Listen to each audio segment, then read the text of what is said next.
Chapter 1. Anna Peeters. When Maigret got off the train at Givet Station, the first person he saw, right opposite his compartment, was Anna Peeters. It was as if she had predicted that he would stop at this precise spot on the platform. She didn't seem either surprised or proud of the fact. She was just as he had seen her in Paris, as she must always have been, dressed in a gunmetal suit and black shoes, wearing a hat whose shape or even color it was impossible to remember afterwards. Here, in the wind that swept the platform, where only a few passengers were now walking, she looked taller, a little stouter. Her nose was red, and she was holding a handkerchief rolled up in a ball. "I was sure you would come, Inspector." Was she sure of herself? Or sure of him? She didn't smile as she greeted him. She was already asking him questions. "Do you have any other luggage?"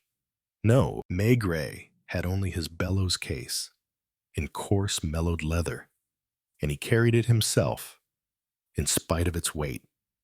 The only people to leave the train were third-class passengers, who had already disappeared. The girl held out her platform ticket to the ticket collector, who looked at her insistently. Outside, she went on without fuss. "At first I thought of getting a room ready for you at home. Then I thought it through. In the end, I imagine it's better for you to stay at a hotel. So I've booked the best room at the Hôtel de la Meuse." They had walked barely 100 meters along the little streets of Givet, and already everyone was turning to look at them. Maigret walked heavily, dragging his suitcase along at his side. He tried to notice everything: the people, the houses, and particularly his companion. "What's that noise?" he asked her, hearing a sound that he couldn't identify. "The Meuse in spate, slapping against the piers of the bridge.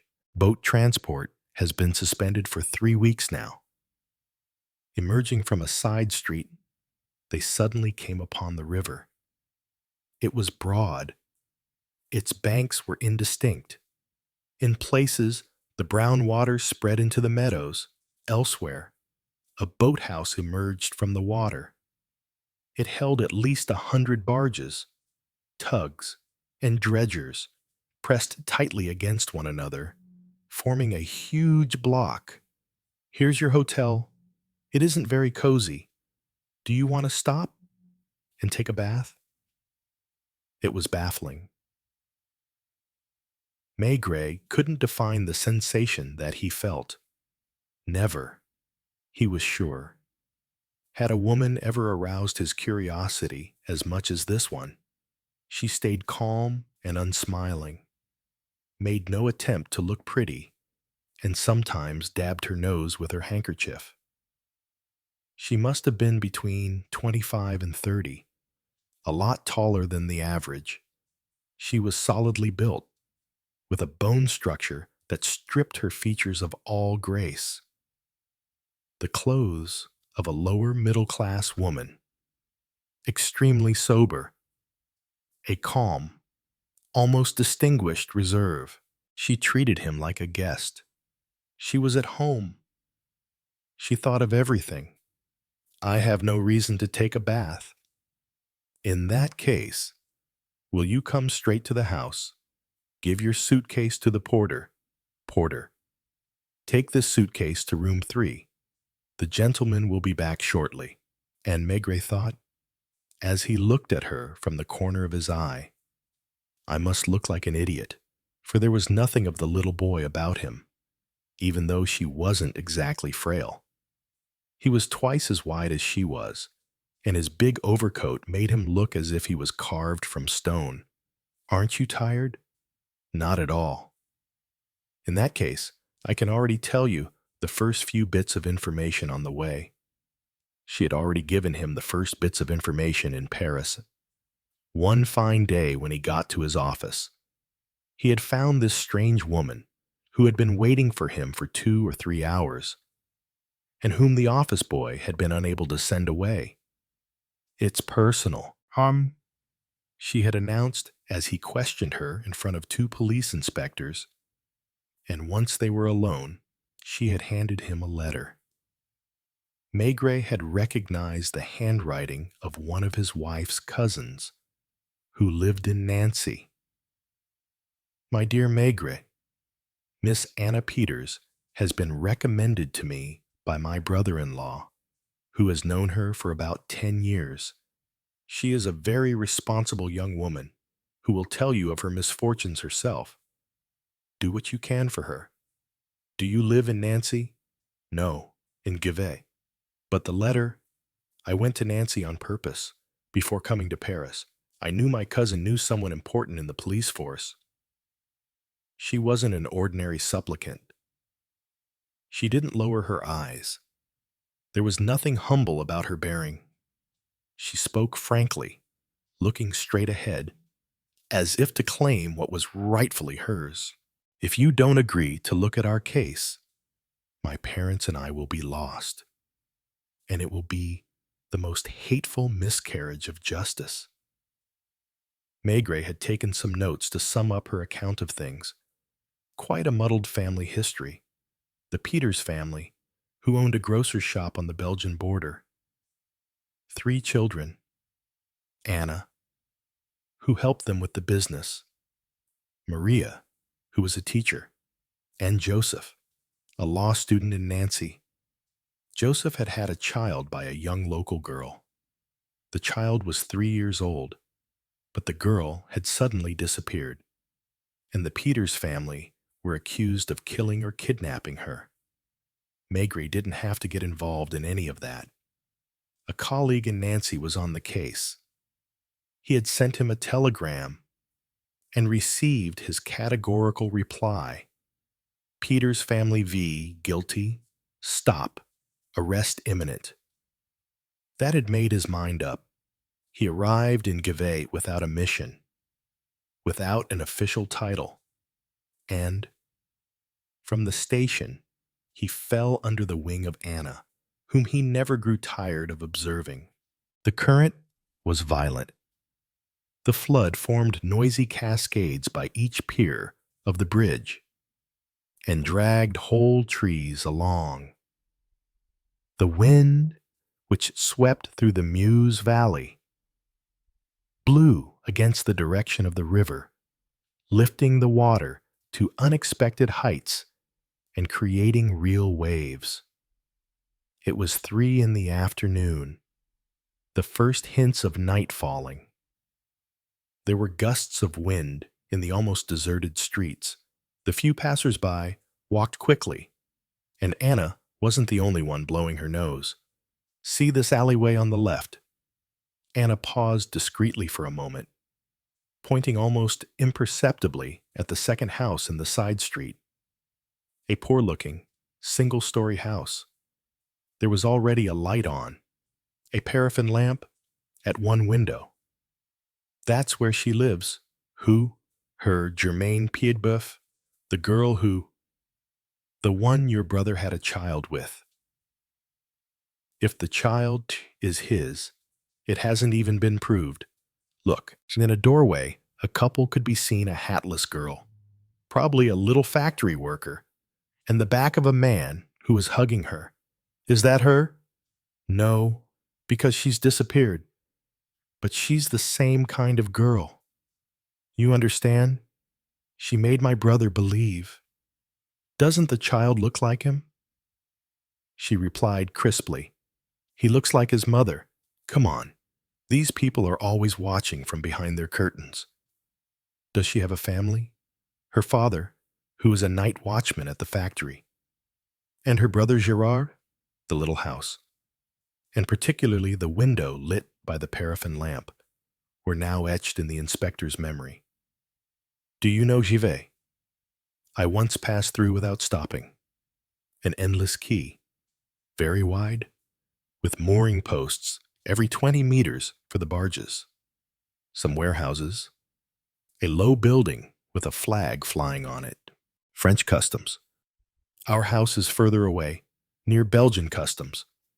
The water was lapping so furiously that the barges were bumping against one another. Untethered horses were grazing the sparse grass. You see that light? That's where we live.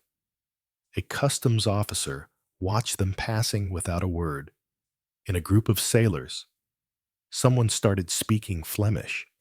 What are they saying? She hesitated to reply and averted her head for the first time. That we'll never know the truth. And she walked more quickly. Against the wind, her back bent to offer less resistance to the wind. Now they were outside the town. This was the realm of the river, of boats, of customs, of charterers. Here and there an electric light was lit, in the middle of the wind. On a barge, washing flapping on a line. Children playing in the mud. Your colleague came to our house again and told us on behalf of the examining magistrate that we were to place ourselves at the disposal of the forces of law and order. It's the 4th time everything has been searched, even the water tank. They were almost there. The Flemish House was becoming more clearly visible. It was a building of a considerable size, beside the river, in the place where the boats were most concentrated. There was no other house nearby. The only building in sight, 100 meters away, was the Belgian customs house, flanked by a traffic light. If you would care to come in. On the glass panes of the door, there were transparent stickers advertising brass cleaning creams. A bell rang, and from the doorway, they were wrapped in warmth, an indefinable atmosphere, quiet and syrupy and dominated by smells. But what were the smells? There was a hint of cinnamon and a darker note of ground coffee. There was also a smell of paraffin, but with a whiff of Genever. An electric light bulb. Just one. Behind the dark brown painted wooden counter, a white-haired woman in a black blouse was talking in Flemish to a barge woman. The latter was carrying a child in her arms. Please come this way, Inspector. Maigret had had time to see shelves filled with goods he had particularly noticed. At the end of the counter, the part that had a zinc top, some bottles tipped with tin spouts containing eau-de-vie. He didn't have time to stop. Another glass door. With a curtain, they passed through the kitchen. An old man was sitting in a wicker armchair, right against the stove. This way, a colder corridor, another door. And it was an unexpected room, half drawing room, half dining room, with a piano, a violin case, a carefully waxed parquet floor, comfortable furniture, and reproductions of paintings on the walls. Give me your coat. The table was laid a tablecloth with a wide check, silver cutlery, and fine china cups. You'll have something to drink, won't you? Maigret's coat was already in the corridor, and Anna came back in a white silk blouse that made her look even less girlish. And yet she had a full figure. So why that lack of femininity? It was impossible to imagine her in love. Even harder to imagine a man in love with her. Everything was prepared in advance. She brought in a steaming coffee pot. She filled 3 cups. After disappearing again, she came back with a rice tart. Sit down, Inspector. My mother is on her way. Are you the pianist? Me and my sister. But she has less time than I do. She marks homework in the evening. And the violin, my brother, isn't he in Givet? He'll be here shortly. I told him you were coming. She sliced the tart. She served her guest, without asking him whether he wanted anything. Madame Peeters came in, her hands folded over her stomach, and with a shy smile of welcome on her face, a smile full of melancholy and resignation. Anna told me you'd agreed.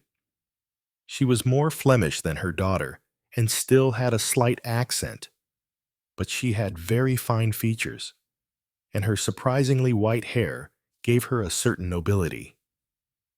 She sat down on the edge of her chair, like a woman who is used to being disturbed. You must be hungry after your journey. As for myself, I haven't had an appetite since. Maigret thought of the old man who was still in the kitchen. Why didn't he come and have some tart as well? At that very moment, Madame Peeters said to her daughter, "Bring your father a piece." And, to Maigret, he hardly ever leaves his armchair now. He barely knows what's going on. Everything about the atmosphere was the opposite of a drama. It was as if the worst events could happen outside, without disturbing the peace and quiet of the Flemish house, in which there was not a speck of dust, not the slightest draught, no sound but the roar of the stove. And Maigret asked, as he ate the heavy tart, what day was it exactly? January the 3rd, a Wednesday. It's the 20th now. Yes, we weren't accused immediately. That girl, what did you say her name was? Germaine Piedboeuf. She came at about 8 o'clock in the evening. She came into the shop, and it was my mother who received her. What did she want it?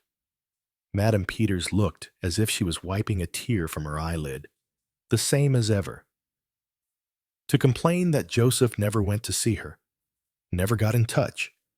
A boy who works so hard, it's to his credit, I assure you, that he's continuing his studies in spite of everything. Did she stay here for long? Perhaps 5 minutes. I had to tell her not to shout. The sailors could have heard her. Anna came and told her it would be a good idea for her to leave. And did she leave? Anna led her outside. I went back into the kitchen and cleared the table. And you haven't seen her again since then. Never. No one around here has met her. They all say they haven't. Did she threaten to commit suicide? No women of that kind never kill themselves. More coffee. A piece of cake. Anna made it. A new feature to be added to the image of Anna. She was sitting calmly on her chair. She watched the inspector as if their roles had been swapped, as if she belonged to the Quai des Orfèvres, and he to the Flemish House. Do you remember what you did that evening? It was Anna who replied, with a sad smile. We have been asked about this so many times that we've had to remember the tiniest details. After coming home, I went up to my room to get some wool to knit with. When I came down, my sister was at the piano in this room, and Marguerite had just arrived. Oh, Marguerite, our cousin, the daughter of Dr. Van de Weert. They live in Givet. I should tell you straight away, since you'll find out anyway, that she's Joseph's fiancée. Madame Peeters got up with a sigh, because the bell had rung in the shop. She could be heard speaking Flemish, in an almost playful voice, and weighing out beans or peas.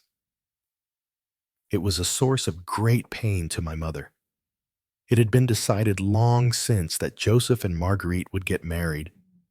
They had got engaged at 16, but Joseph had to finish his studies. That was when that child came along. And in spite of that, they expected to get married. No, except that Marguerite didn't want to marry anyone else. They still loved each other.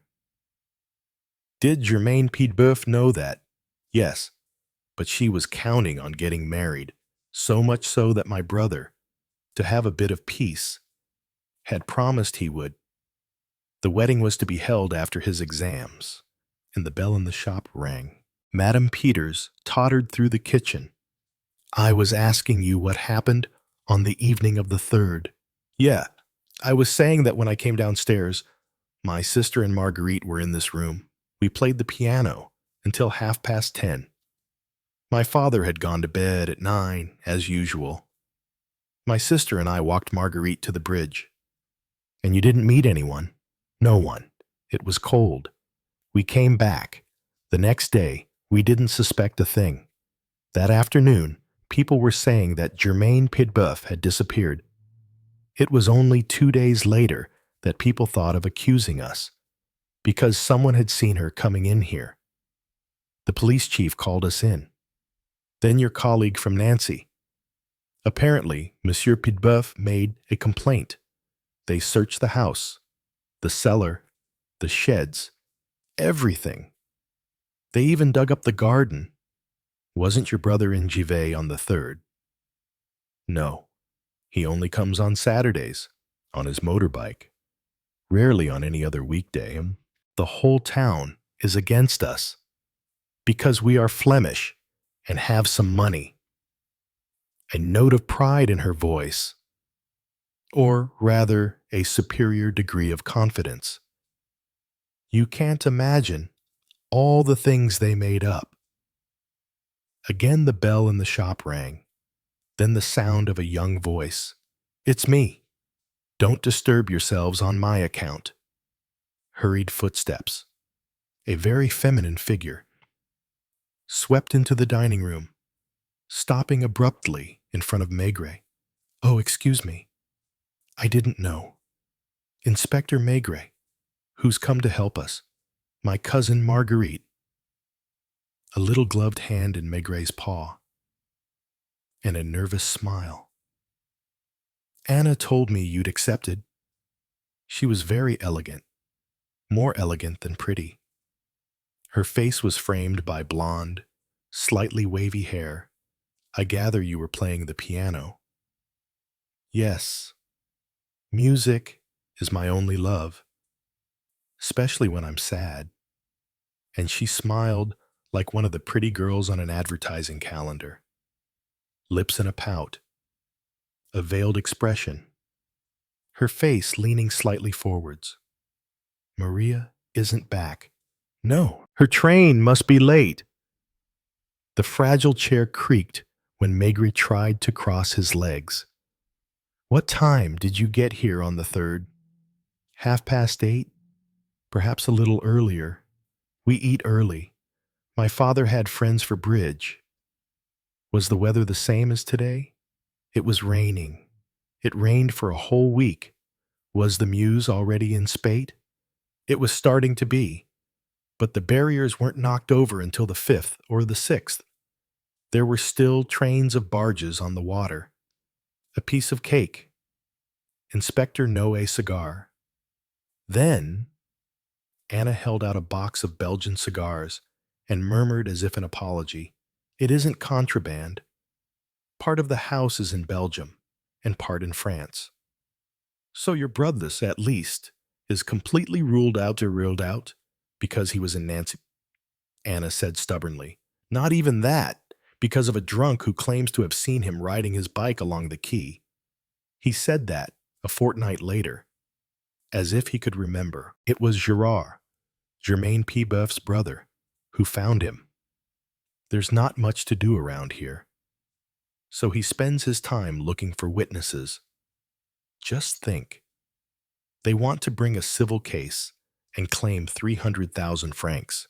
Where's the child? Madame Peeters could be heard hurrying into the shop, where the bell had rung. Anna put the cake on the side table and set the coffee pot down on the stove. Their house. And the voice of a sailor ordering some Genever burst from behind the partition wall. Chapter 2. The Étoile Polaire. Marguerite Van de Weert rummaged feverishly in her handbag, in a hurry to show them something. "Haven't you had the Echo de Givet yet?" And she handed Anna a newspaper cutting. She had a modest smile on her lips. Anna passed the paper to Maigret. Who gave you the idea? It was me, yesterday, by chance. It was only a small advertisement. Would the motorcyclist who passed along the Route de Meuse on the evening of 3 January please make himself known? Large reward. Please come to Peter's grocery. I didn't dare to give my address, but it seemed to Maigret that Anna was looking at her cousin with a hint of impatience as she murmured, It's an idea, but no one will come. And there was Marguerite, waiting so excitedly to be congratulated. Why wouldn't he come if a motorbike passed along the quay? There's no reason why he wouldn't, since it wasn't Joseph. The doors were open. Water was starting to sing in the kettle in the kitchen. Madame Peeters was laying the table for dinner. The sound of voices came from the shop doorway, and suddenly the two girls pricked up their ears. Please, come in. I have nothing to say to you. But, Joseph? Marguerite stammered, rising to her feet. There was ardor rather than love in her voice. She was transfigured by it. She didn't dare to sit down again. She waited breathlessly, so much so that one would have imagined that a kind of Superman was about to appear. Now the voice rose in the kitchen. Hello, Mother. And another voice, one that Maigret didn't know. Forgive me, Madame. I have some things to check, and I took advantage of the fact that your son was coming here. At last, the two men appeared in the dining room. Joseph Peeters frowned slightly, murmuring with embarrassing sweetness, Hello, Marguerite. She took his hand between both of hers. Not too tired? Joseph good spirits?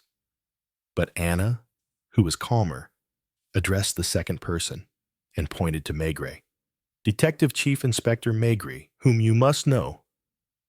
Inspector Maigret, said the other man, extending a hand.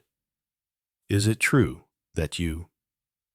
But they couldn't talk like that, all standing between the door and the table, which was still laid. I'm here in a purely unofficial capacity, muttered Maigret. Just pretend I'm not here. Someone touched his arm. My brother Joseph, Detective Chief Inspector Maigret. And Joseph held out a long, cold, bony hand. He was half a head taller than Maigret, and Maigret was over 6 feet tall. But he was so thin that it looked as if he hadn't stopped growing, even though he was 25. A nose with pinched nostrils, tired eyes with heavy dark circles, short fair hair. He must have had poor eyesight, because his eyelids fluttered constantly as if to escape the light from the lamp. Delighted to meet you, Inspector. I'm confused. He wasn't elegant. However, he took off a greasy raincoat, beneath which he was wearing a suit of neutral gray, of unremarkable cut. I met him near the bridge, said Inspector Maigret, and I asked him to bring me here behind his motorbike. He then turned towards Anna. He addressed her now, as if she were the real mistress of the house. There was no sign of Madame Peeters or her husband, slumped in the wicker armchair in the kitchen. I imagine it's easy to get to the roof. Everyone looked at each other. Through the skylight in the attic, Anna replied, Do you want to? Yes, I want to take a look from up there. For Maigret, it was an opportunity to take a look around the house. The staircase was painted and covered so neatly with waxed linoleum that you had to take care not to slip. On the first floor, a landing with doors leading to 3 rooms. Joseph and Marguerite had stayed downstairs. Anna walked ahead, and Maigret noticed that she was rolling her hips slightly. I'll need to talk to you, he murmured. In a minute, they reached the second floor. On one side, a garret room, turned into a bedroom, but unoccupied. On the other, a huge attic with exposed beams, piled up with cases and bags of merchandise. To reach the skylight, Maigret had to climb on 2 cases. Is there no light? I have my torch. He was a young man with a round, jovial, tirelessly mobile face. Maigret didn't climb onto the roof, but looked through the skylight. The wind was blowing in gusts. The roar of the river reached them, and its stormy surface appeared dotted with the light from the occasional gas lamp. On the left, on the roof cornice, there was a zinc water tank, at least 2 cubic meters, towards which the policeman made his way immediately. It must have been designed to capture rainwater. Maigret leaned forwards, looked disappointed, walked around on the roof for a few moments, and bent to pick something up. Anna waited in silence, in the darkness, behind Maigret. The inspector's legs appeared again, then his torso, and at last his face, a hiding place I only thought of this afternoon, noticing that the people in my hotel only drink rainwater. But the corpse isn't there. What was the thing you picked up? A handkerchief. A woman's handkerchief. He unfolded it, lit it with his lamp, and looked in vain for an initial. The dirty handkerchief had been exposed to the weather for a long time. We'll look at that later. The inspector sighed, walking towards the door. When they stepped back into the warm atmosphere of the dining room, Joseph Peeters was sitting on the piano stool, reading the advertisement that Marguerite had just shown him. She was standing in front of him, and her wide-brimmed hat and her coat, decorated with little flounces, emphasized everything diaphanous about her. Would you come and see me at the hotel this evening? Maigret said to the young man. Which hotel? The Hotel de la Meuse, Anna broke in. Are you leaving us already? Inspector, I would have invited you to dinner. But Maigret walked through the kitchen. Madame Peeters looked at him with astonishment. Are you leaving? The old man's eyes were empty. He was smoking a meerschaum pipe, without thinking of anything else. He didn't even say goodbye. Outside there was the wind, the sound of the swollen flood of the Meuse, and the bumps of the boats moored side by side. Inspector Maigret hurried to switch places, because he had been standing on Maigret's right. Do you think they're innocent? I don't know. Do you have any tobacco? Only some shag. People in Nancy talk about you a lot. You know. And that's what worries me, because these Peeters people. Maigret had stopped by the boats and let his eye drift over them. Givet, thanks to the floods which had interrupted boat traffic, looked like a big port. There were several Rhine barges, 1,000-tonners, all in black steel. The wooden barges from the north looked like painted toys in comparison. I'll have to buy myself a cap, muttered the inspector, who had to hold on to his bowler hat. What did they tell you? That they're innocent, of course. They had to speak very loudly because of the noise of the wind. Givet, 500 meters away, was only a cluster of lights. The Flemish House stood out beneath the stormy sky, its windows lit with a dim yellow glow. Where do they come from? From northern Belgium. Old Peeters came from above Limburg on the Dutch border. He's 20 years older than his wife, which puts him in his 80s now. He was a basket maker. A few years ago, he still practiced his trade with 4 workmen in the studio behind the house. Now, He's totally gaga. Are they rich? They're said to be they own the house. They even lent money to some poor sailors who wanted to buy a boat. You see, sir, they don't have the same mentality as us. Old Peeters has hundreds of thousands of francs, which means he can easily stand his customers around, as they say. Except that his son's going to be a lawyer. His eldest daughter learned the piano. The other teaches at a famous convent school in Namur. She's quite a senior teacher. And Maigret pointed to the barges. Half the people in there are Flemish. People who don't like changing their habits. Others go to the French bistros near the bridge. Drink wine and aperitifs. The Flemish want their Genever. Someone who understands their language and everything.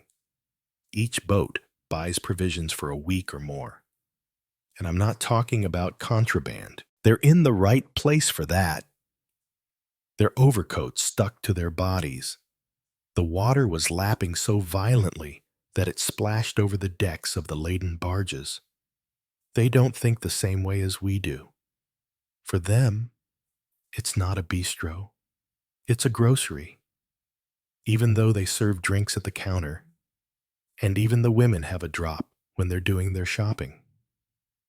Apparently, that's what brings in the most. The Piedboeufs, asked Maigret. Little people. A factory security man. The daughter was a secretary in the same company. The son still works there. A sensible boy. I wouldn't say that. He doesn't do a lot of work. He prefers playing billiards at the Café de la Mairie. He's a good-looking guy, and he knows it. The daughter, Germaine. She's had some lovers, you know. She's one of those girls you find in dark corners at night. With a man, which doesn't mean Joseph Peeters isn't the father. I've seen the child. It looks like him. What you can't deny, at any rate, is that she went into the house on the 3rd of January, shortly after 8 in the evening, and since then no one has seen her again.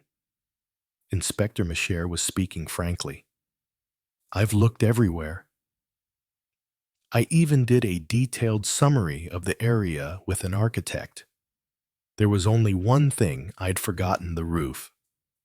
Normally you wouldn't think of hiding a corpse on a roof. I went up there. Just a moment ago, I found a handkerchief, but nothing else. And the Meuse. Quite. I was going to talk to you about that. You know, don't you, that almost all drowned bodies are found on the barriers. There are 8 between here and Namur. Except that 2 days after the crime, the river had swollen so much that the barriers were knocked over, as happens every winter, which means that Germaine Piedboeuf could easily have got as far as Holland, if not the sea. I was told that Joseph Peeters wasn't here the evening when, I know that's what he claims. A witness saw a motorbike that looked like his. He swears it wasn't him. Doesn't he have an alibi? He does, and he doesn't. I went back to Nancy specially. He lives in a furnished room where he can come back without being seen by his landlady. He also frequents the cafes and bars where the students meet every night. No one can remember exactly whether it was on the 3rd, the 4th, or the 5th that he spent the night in one of those bars. Might Germaine Piedboeuf have killed herself? She wasn't that sort of woman. A little person with poor health and less than perfect morals, but who loved her son. Someone else might have attacked her. This time, Maigret said nothing and let his eye drift across the boats that formed a little island a few meters away from the shore. I thought of that. I investigated all the sailors. Most of them are responsible people who live on board with their families and children. The only one that made me pause was the Étoile Polaire, the last boat upstream. The dirtiest one, which looks as if it's about to sink. What is it? A boat skippered by a Belgian from Tilleur, near Liège, an old brute who has been investigated twice for indecent assault. The boat hasn't been maintained. No one will insure it. There were lots of stories about women and little girls. But why do you want to? The two men walked towards the bridge again. As they got closer, they entered the light of the town's street lamps. On their right, they saw bistros, French bistros, where mechanical pianos held sway. I'm having him watched. All the same, there's the witness statement about the motorbike. Which hotel are you staying at? The Hôtel de la Gare. Maigret held out his hand. I will see you again. Old man, of course. You're the one leading the inquiry. I'm only here as an amateur. What do you want me to do if they don't find the body? There's no proof. And if it's been thrown in the water, we'll never find it. Maigret distractedly shook his hand. And as they reached the bridge, he went inside the Hôtel de la Mousse. As he ate his dinner, Maigret had jotted in his notebook opinions about the Peeters family. Ma chère, they don't see themselves as a bistro. The hotelier, they consider themselves a cut above. Would I have my son train as a lawyer? For example, a sailor. In Flanders, they're all like that, someone else. They stick together like Freemasons. And it was curious, from the town, from the bridge that constituted the central point of Givet, to look across at the Flemish side. It looked like a French town. Little streets, cafes filled with people playing billiards or dominoes, the smell of pastis and general familiarity. Then that stretch of river, the customs building.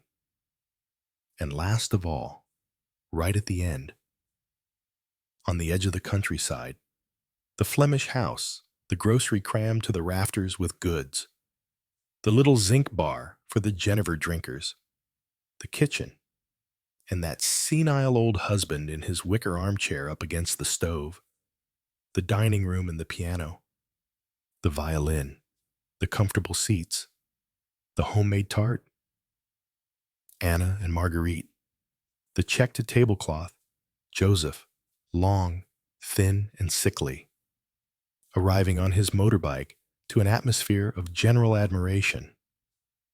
The Hôtel de la Muse was a hotel for commercial travelers. The landlord knew everyone. They each had their towel. Joseph Peeters came in as a stranger, shyly, at about 9 o'clock, swooped towards the inspector and stammered, "Any news?" However, everyone was looking at them, and Maigret preferred to take the man to his room. "What is it? Do you know about the advertisement?" A motorcyclist has turned up. A car mechanic from Dinant, who drove by that evening, at about 8:30, right opposite the house. Maigret's suitcase hadn't yet been opened. The inspector was sitting on the side of the bed, leaving the only armchair for his visitor. "Do you really love Marguerite?" "Yes. That is, she's my cousin. I wanted to make her my wife. It was decided a long time ago. You still had a child with Germaine Piedboeuf." A silence. Then, with a slight stammer, a faint yes. "Did you love her?" "I don't know." "Would you have married her?" "I don't know." Maigret saw in the glare of the light. With his thin face, his tired eyes, his weary features, Joseph Peeters didn't dare to look him in the eye. "How did it happen?" "We were going out, Germaine and I." "And Marguerite?" "No, that was different." "So, she told me she was going to have a child. I didn't know what to do." It was your mother who, my mother and my sisters, they proved to me that I wasn't the first, that Germaine had had affairs. The window looked out onto the river, at the very spot where it broke against the piers of the bridge. And it was a constant, loud roar. Do you love Marguerite? The young man got up, worried and uneasy. What do you mean? Do you love Marguerite or Germaine? That is... He had beads of sweat on his forehead. How do you expect me to know? My mother's already fixed me up with a legal office in Reims. You and Marguerite? I don't know. I met the other one at a dance. Germaine. At a ball I'd been forbidden to go to. I drove her home. On the way. And Marguerite, it's not the same thing. You didn't leave Nancy on the night of the 3rd to the 4th. Maigret had heard enough. He walked towards the door. He had got the measure of his man, a tall, bony boy, but with a soft character, whose pride was sustained by the admiration of his sisters and his cousin. What have you been doing since then? Studying for my exam. It's the last one. Anna sent me a telegram to come and see you. Did you? No. I have no further need of you. You can go back to Nancy. A face that Maigret would not forget, big, clear eyes, lined red with worry, a waistcoat that was too tight, trousers with pockets on the knees, in the same clothes, adding only a raincoat. Joseph Peeters would go back to Nancy, on his motorbike, without exceeding the speed limit, a little student's bedsit, in the home of some poor old lady, classes that he must never miss, the cafe at lunchtime, billiards in the evening. If it was useful to me to see you, I would let you know. And Maigret, on his own now, leaned on the windowsill, receiving the wind from the valley, seeing the Meuse hurrying towards the plain, seeing in the distance a small, veiled light, the Flemish House, in the shadow, a jumbled collection of boats, masts, funnels, the rounded sterns of barges. The Étoile Polaire at its head, he went outside, filling his pipe, turning up the collar of his overcoat. And the wind was so strong that in spite of his bulk, he had to brace himself to stand up to it. Chapter 3. The Midwife. As usual, Maigret had got up at 8 o'clock in the morning, with his hands in the pockets of his overcoat, his pipe between his teeth. He stood motionless, facing the bridge for a long while, now watching the river in its madness, now letting his gaze drift over the passers-by. The wind was as violent as it had been the previous day. It was much colder than in Paris, but how exactly could you tell that you were at the border? Was it the transition to Belgian-style houses with their ugly brown brickwork, their freestone doorsteps, and their windows decorated with copper pots, the harder, more chiseled features of the Walloons, the khaki uniforms of the Belgian customs officers? Or was it that the currency of both countries was used in the shops? In any case, it was unmistakable you were at the border. Two peoples lived side by side. Maigret felt better than ever as he stepped into a waterside bistro for a hot rum, a French bistro, with the whole range of multicolored aperitifs, mirrors on pale walls, and people standing drinking their morning glass of white wine. There were about 10 sailors around the owners of 2 tugs. They were talking about the possibility of going down the river in spite of everything. There's no chance of getting beyond the Dinant Bridge. Even if you could, we'd be forced to take 15 French francs per ton. It's too expensive. At that price, it's better to wait." And they looked at Maigret. One man nudged another with his elbow. The inspector had been spotted. "There's a Fleming who's talking about leaving tomorrow, without an engine, and just letting himself be carried along by the current." There were no Flemings in the cafe. They preferred the Peeters shop, all in dark wood, with its smells of coffee, chicory, cinnamon, and Genever. They must have stayed there, with their elbows on the counter, for hours at a time, stretching out an idle conversation, looking with their pale eyes at the stickers on the door. Maigret listened to what was being said around him. He learned that the Flemish sailors were not liked, not so much personally, but because, with their boats and their powerful engines, maintained like kitchen utensils, they were in competition with the French and accepted freight at derisory prices. And what if they're involved in killing girls? They were speaking for Maigret's benefit, looking at him out of the corners of their eyes. "I wonder what's keeping the police from arresting the Peeters family. Maybe they've got too much money, so they're in two minds about it." Maigret left the bistro and wandered along the quayside for another few minutes, looking at the brown water, which was sweeping tree branches along. In the little street on the left, he spotted the house that Anna had pointed out to him. The light that morning was sad. The sky a uniform gray. The people, who were cold, didn't linger in the streets. The inspector walked to the door and pulled on the bell cord. It was just after 8:15. The woman who opened the door must have been busy with some big cleaning project, because she wiped her hands on her wet apron. "Who do you want?" At the end of the corridor, a kitchen could be seen, with a bucket and a brush in the middle of it. "Is Monsieur Piedboeuf at home?"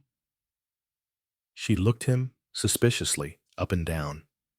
"The father or the son?" "The father." "I suppose you're from the police. Then you should know that at this time of day he's in bed, given that he's a night watchman and never comes home before 7 in the morning. Now, if you'd like to go upstairs." "There's no point." "And the son? He left for the office 10 minutes ago." "Wait." The sound of a spoon falling came from the kitchen. Maigret saw a bit of a child's head. "That wouldn't by any chance be—" he began. "It's the son of poor Mademoiselle Germaine. Yes. Come in or go out. You're freezing the whole house." The inspector came in. The walls of the corridor were painted to look like marble. The kitchen was in chaos, and the woman muttered vaguely as she picked up her brush and bucket. On the table, there were dirty cups and plates. A 2.5-year-old boy was sitting all by himself, eating a boiled egg, clumsily, smearing himself with yolk. The woman must have been about 40. She was thin, with an ascetic face. "Are you bringing him up?" "Since they killed his mother, I've been looking after him most of the time." "Yes, his grandfather has to sleep half the day. There's no one else in the house. And when I have clients to go and see, I have to leave him with a neighbor." "Clients?" "I'm a qualified midwife." She had taken off her checked apron, as if it stripped her of her dignity. "Don't be scared, my little Jojo," she said to the child, who was looking at the visitor and had stopped eating. Did he look like Joseph Peeters? It was hard to say, at any rate. He was a feeble child. His features were irregular. His head was too big. His neck was thin. And above all, he had a thin, wide mouth that looked as if it belonged to a child of at least 10. He didn't take his eyes off Maigret. But he didn't say anything. He didn't express any more emotion when the midwife felt the need to kiss him, in what was perhaps a rather theatrical way, exclaiming, "The poor love eat your egg, my darling." She hadn't invited Maigret to sit down. There was water on the floor and a soup cooking on the stove. "So it must have been you they went to fetch from Paris." The voice was not quite aggressive, but it was far from amiable. "What do you mean? There's no point being mysterious here. We know everything. Explain yourself, because you know as well as I do a nice job you've accepted here. But aren't the police always on the side of the rich?"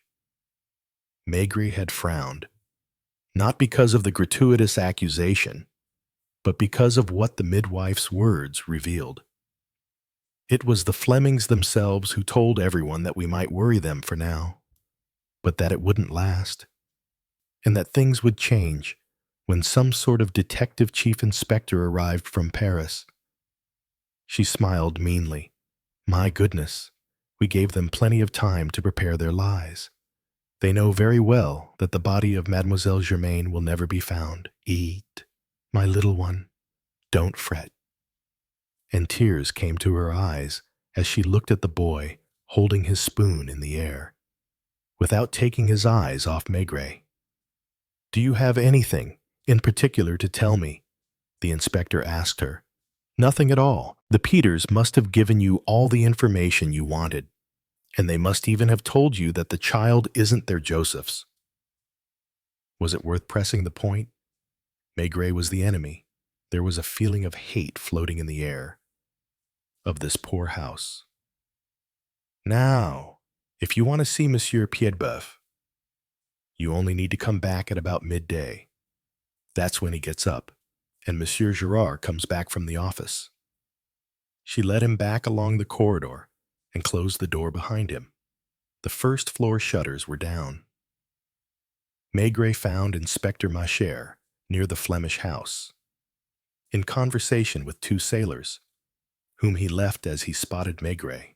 "What are they saying?" "I was talking to them about the Étoile Polaire.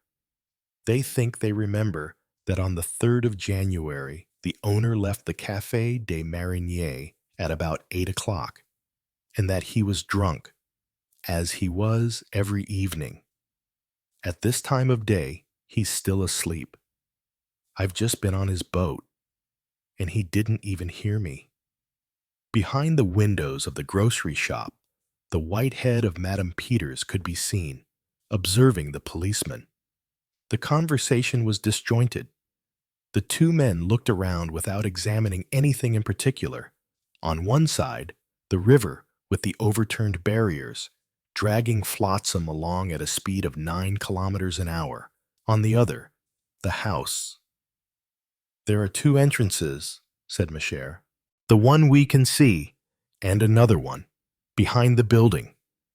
In the courtyard there's a well." He hastened to add, "I've searched it. I think I've searched everything. And yet, I don't know why. I have a sense that the corpse wasn't thrown into the Meuse. What was that woman's handkerchief doing on the roof? You know they found the motorcyclist. I heard, but that doesn't prove that Joseph Peeters wasn't here that evening. Of course, there was no proof either for or against. There wasn't even any serious evidence Germaine Piedboeuf had come into the shop at about 8 o'clock. The Flemings claimed she had gone out again a few minutes later, but no one else had seen her. That was all the Piedboeuf had leveled accusations and were demanding 300,000 francs in damages. Two boatmen's wives came into the grocery, and the bell rang. "Do you still believe Hammer?" "Sir, I don't believe anything at all." "Old man, see you later." He went into the shop in turn. The two customers shifted up to make room for him. Madame Peeters called out, "Anna," and she came hurrying, opening the glass kitchen door. "Come in, Inspector. Anna will be here very shortly. She's tidying the bedrooms." She turned her attention back to her customers. And Maigret, crossing the kitchen, turned into the corridor and slowly climbed the stairs. Anna mustn't have heard. There were noises coming from a room whose door was open, and Maigret suddenly saw the girl, with a handkerchief knotted around her head, busy brushing a pair of men's trousers. She saw the visitor in the mirror, turned swiftly, and dropped the brush. "How long have you been there?" She seemed much the same, although casually dressed for the morning. She still had the air of a well-brought-up, slightly distant girl. "Excuse me, I was told you were upstairs. Is this your brother's room?" "Yeah. He left first thing this morning. The exam is very hard. He wants to pass it with the best possible distinction, like the other ones." On a sideboard, there was a big portrait of Marguerite van der Weert in a light-colored dress, wearing an Italian straw hat, and the girl had written, in long pointed handwriting, the beginning of Solveig's song. "Winter may pass, beloved spring, may pass." Maigret was holding the portrait. Anna looked at him insistently, even with a hint of suspicion, as if she feared a smile. "Those are lines from Ibsen," she said. "I know." And Maigret recited the end of the poem. "I wait for you here, oh my handsome betrothed, until my very last day." He nearly smiled. However, because he was looking at the trousers that Anna was still holding, it was unexpected, ridiculous, or moving. Those heroic lines in the dark setting of a student's room. Joseph Peeters, long and thin, badly dressed, with his fair hair that no cream could tame, his disproportionately large nose, his short-sighted eyes. Oh, my handsome betrothed, and that portrait of a provincial girl, diaphanously pretty. It wasn't the prestigious context of Ibsen's play. She wasn't proclaiming her faith to the stars. Like a good middle-class girl, she copied out some lines at the bottom of a portrait. "I wait for you here." And she really had waited. In spite of Germaine Piedboeuf, in spite of the child, in spite of the years, Maigret felt vaguely awkward.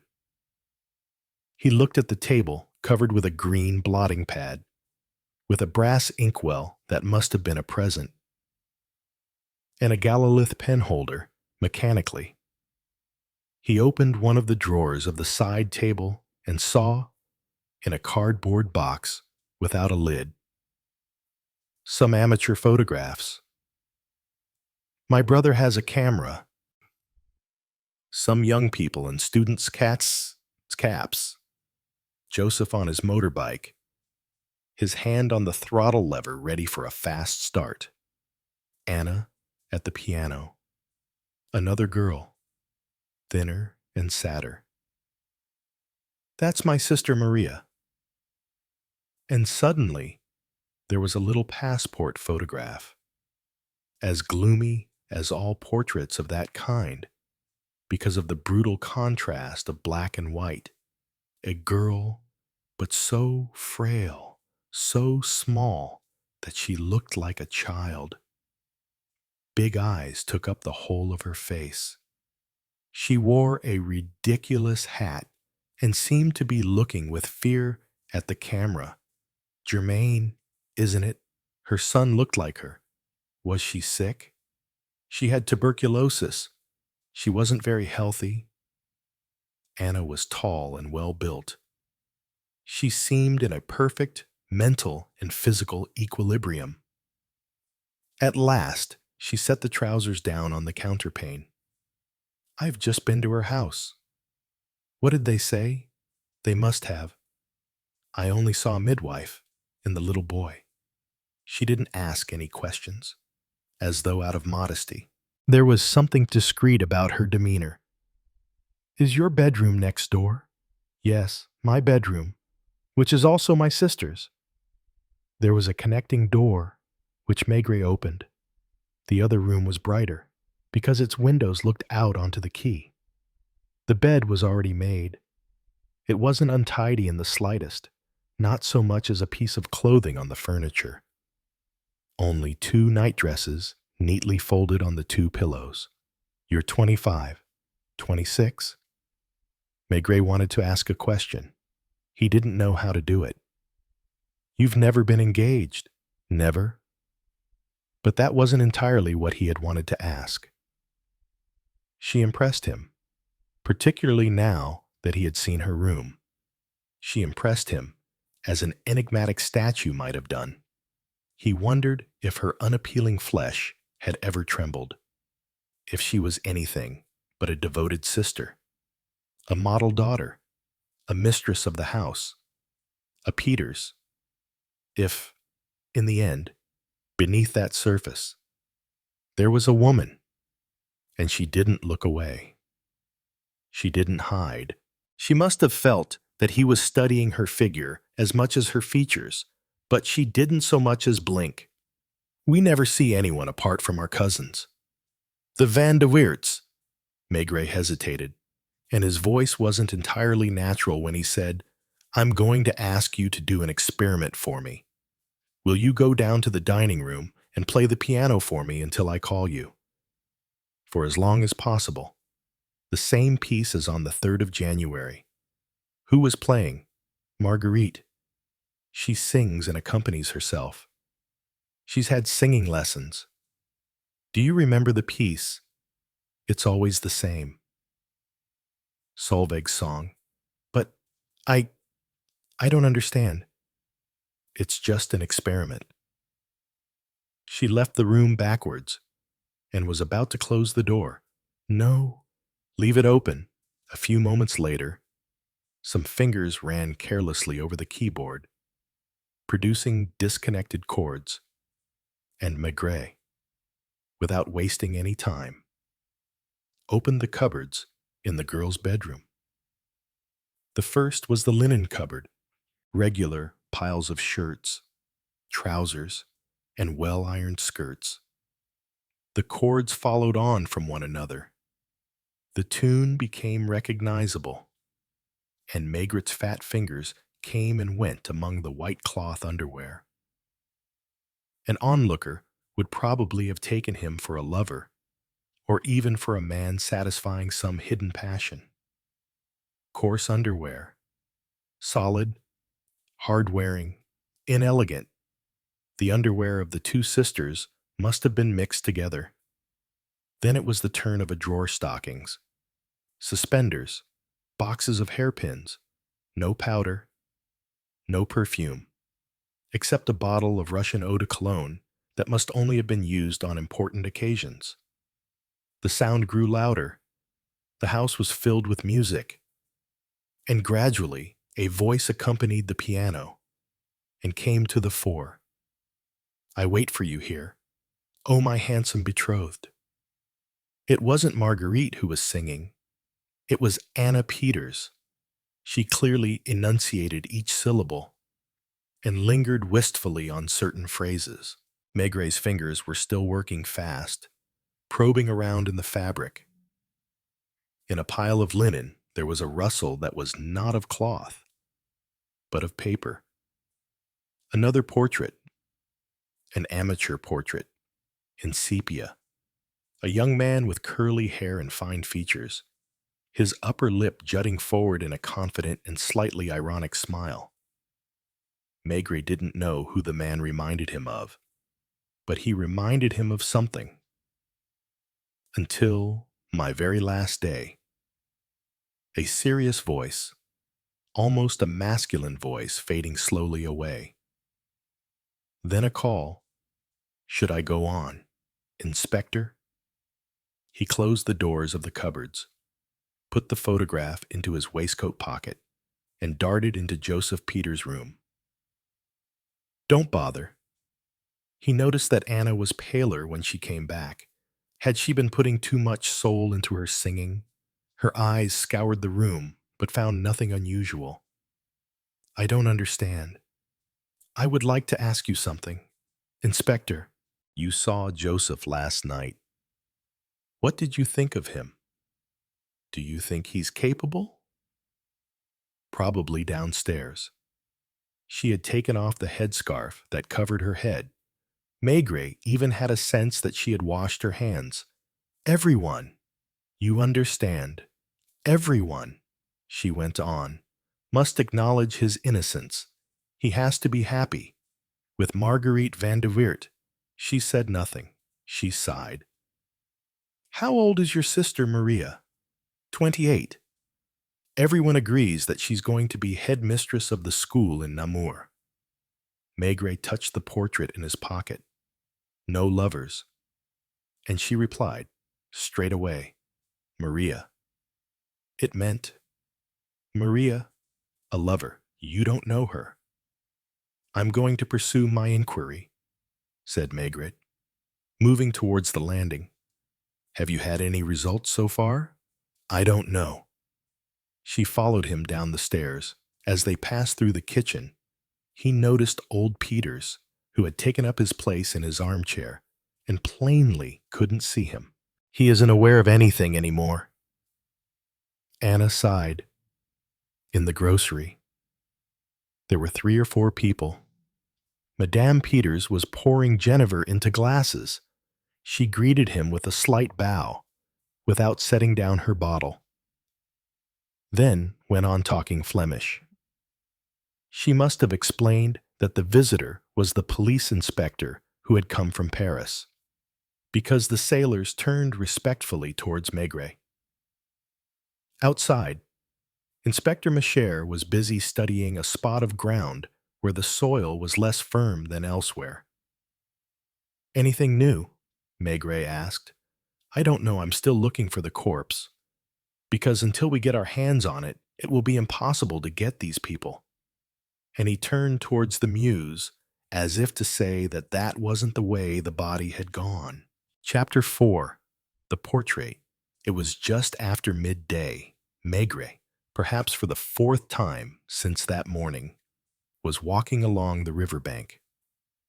On the other side of the Meuse, there was a big whitewashed factory wall, a gate, and dozens of workmen and women coming out of it, on foot or by bicycle. The encounter took place 100 meters before the bridge.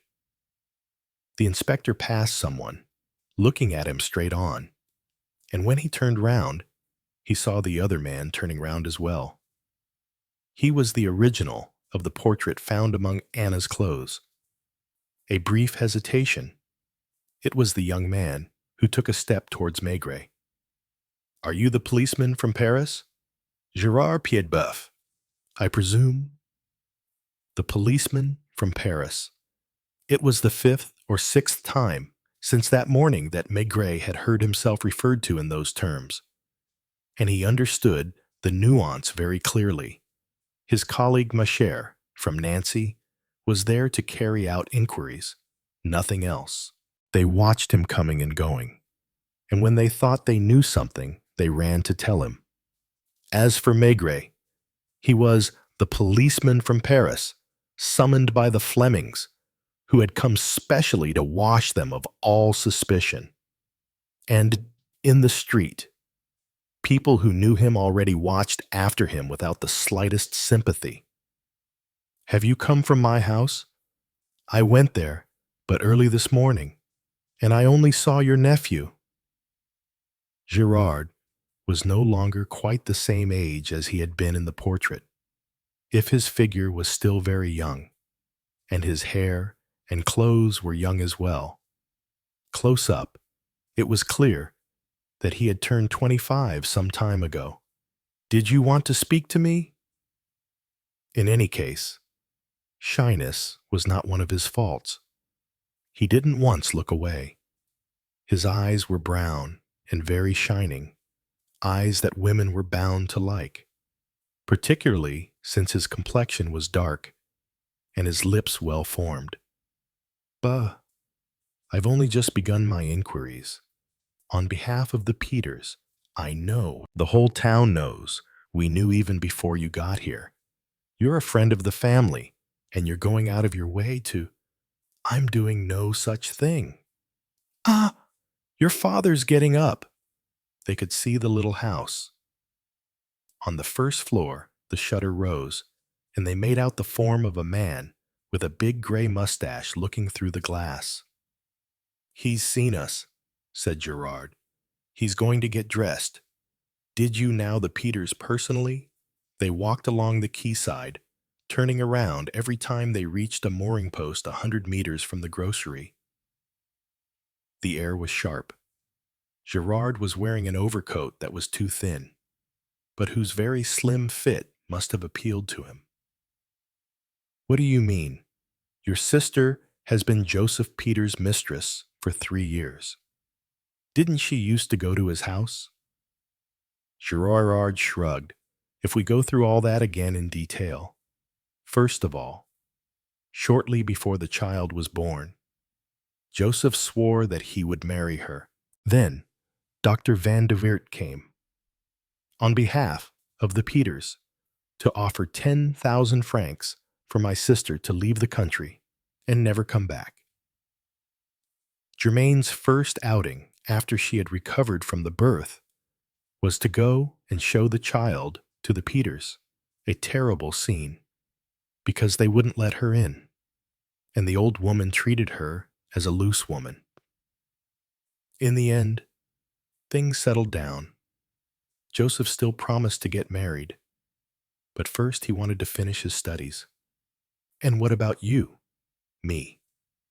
He began by pretending not to understand, but almost immediately he changed his mind and assumed a smile that was both vain and ironic. Have they told you something? Maigret, while walking along the quay, took the little portrait from his pocket and showed it to his companion. Good heavens! I had no idea that still existed. He tried to take it, but Maigret put it back in his wallet. Was she the one who... No, it's not possible. She's too proud for that. At least she is now. And throughout the entire conversation, Maigret didn't take his eyes off his companion. Was he tubercular?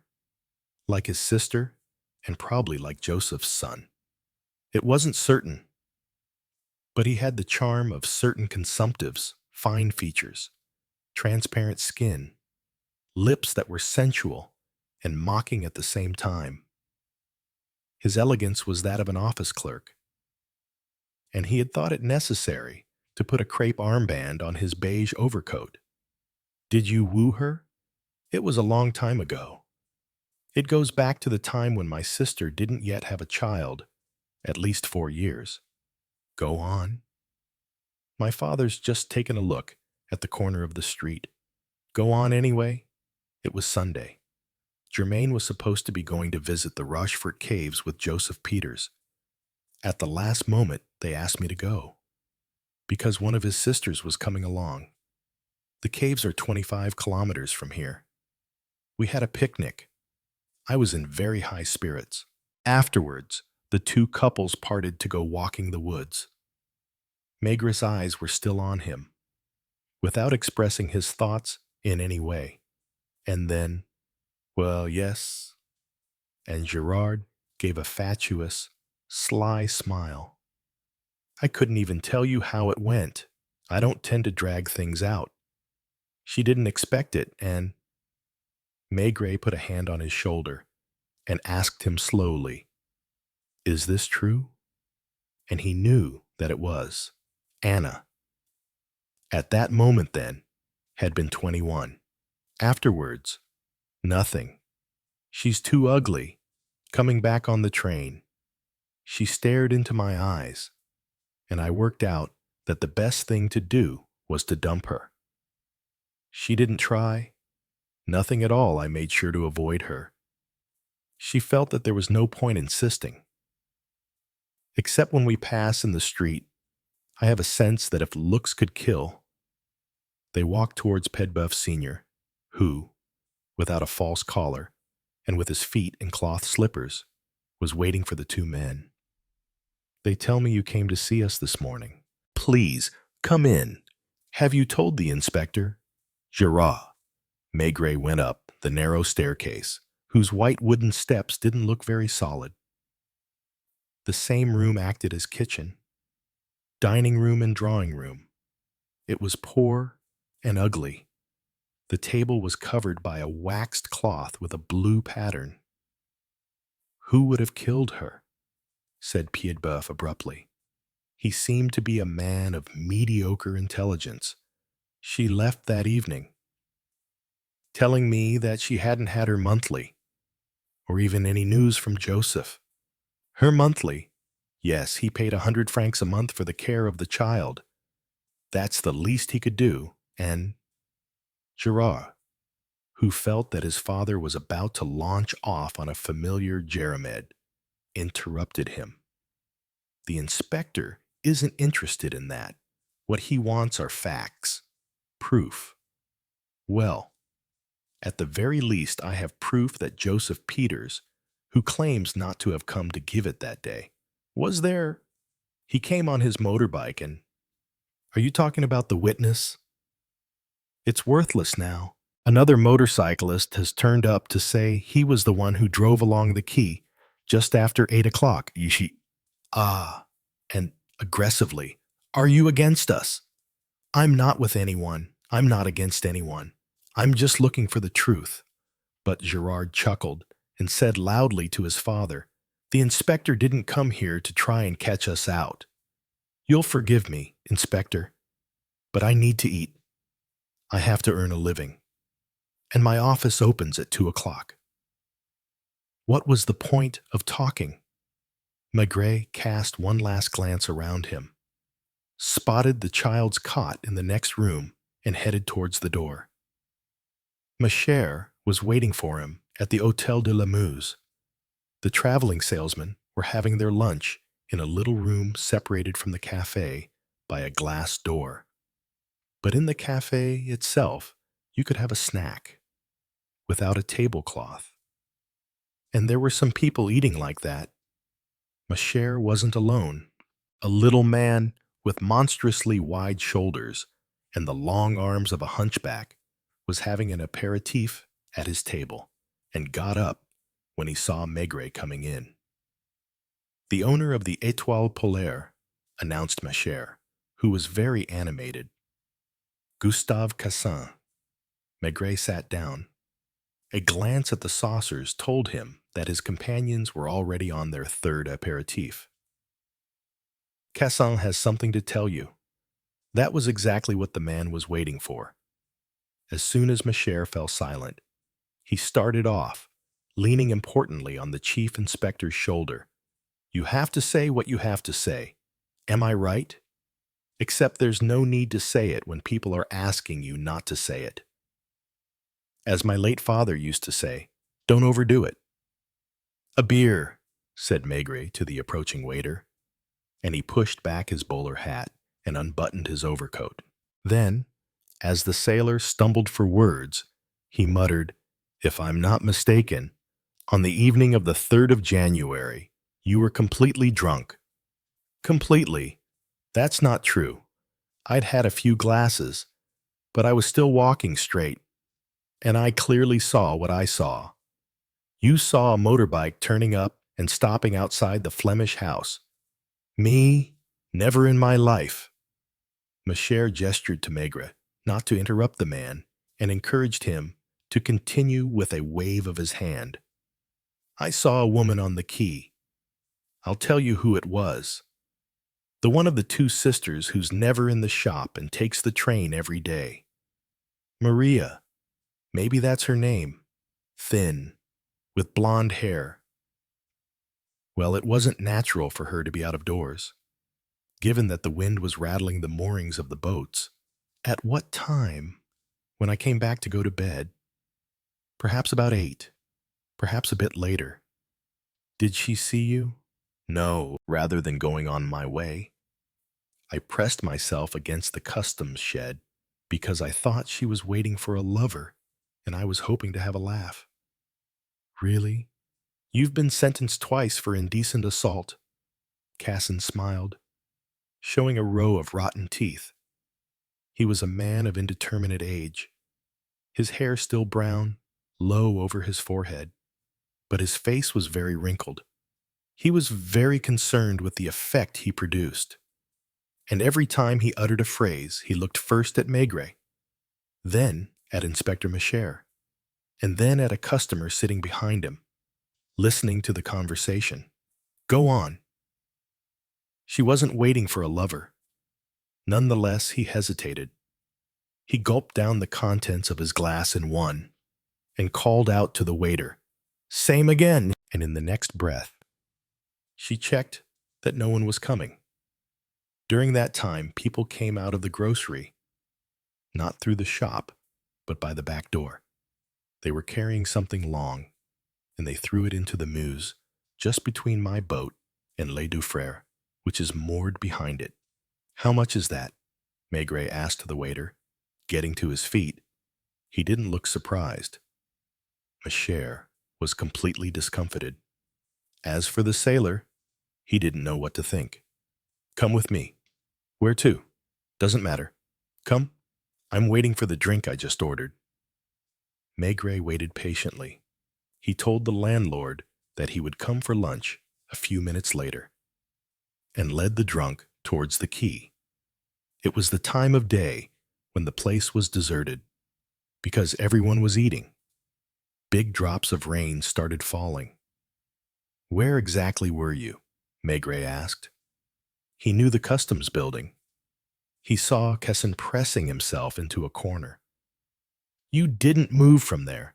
"Definitely not. I didn't want to get involved. Let me take your place."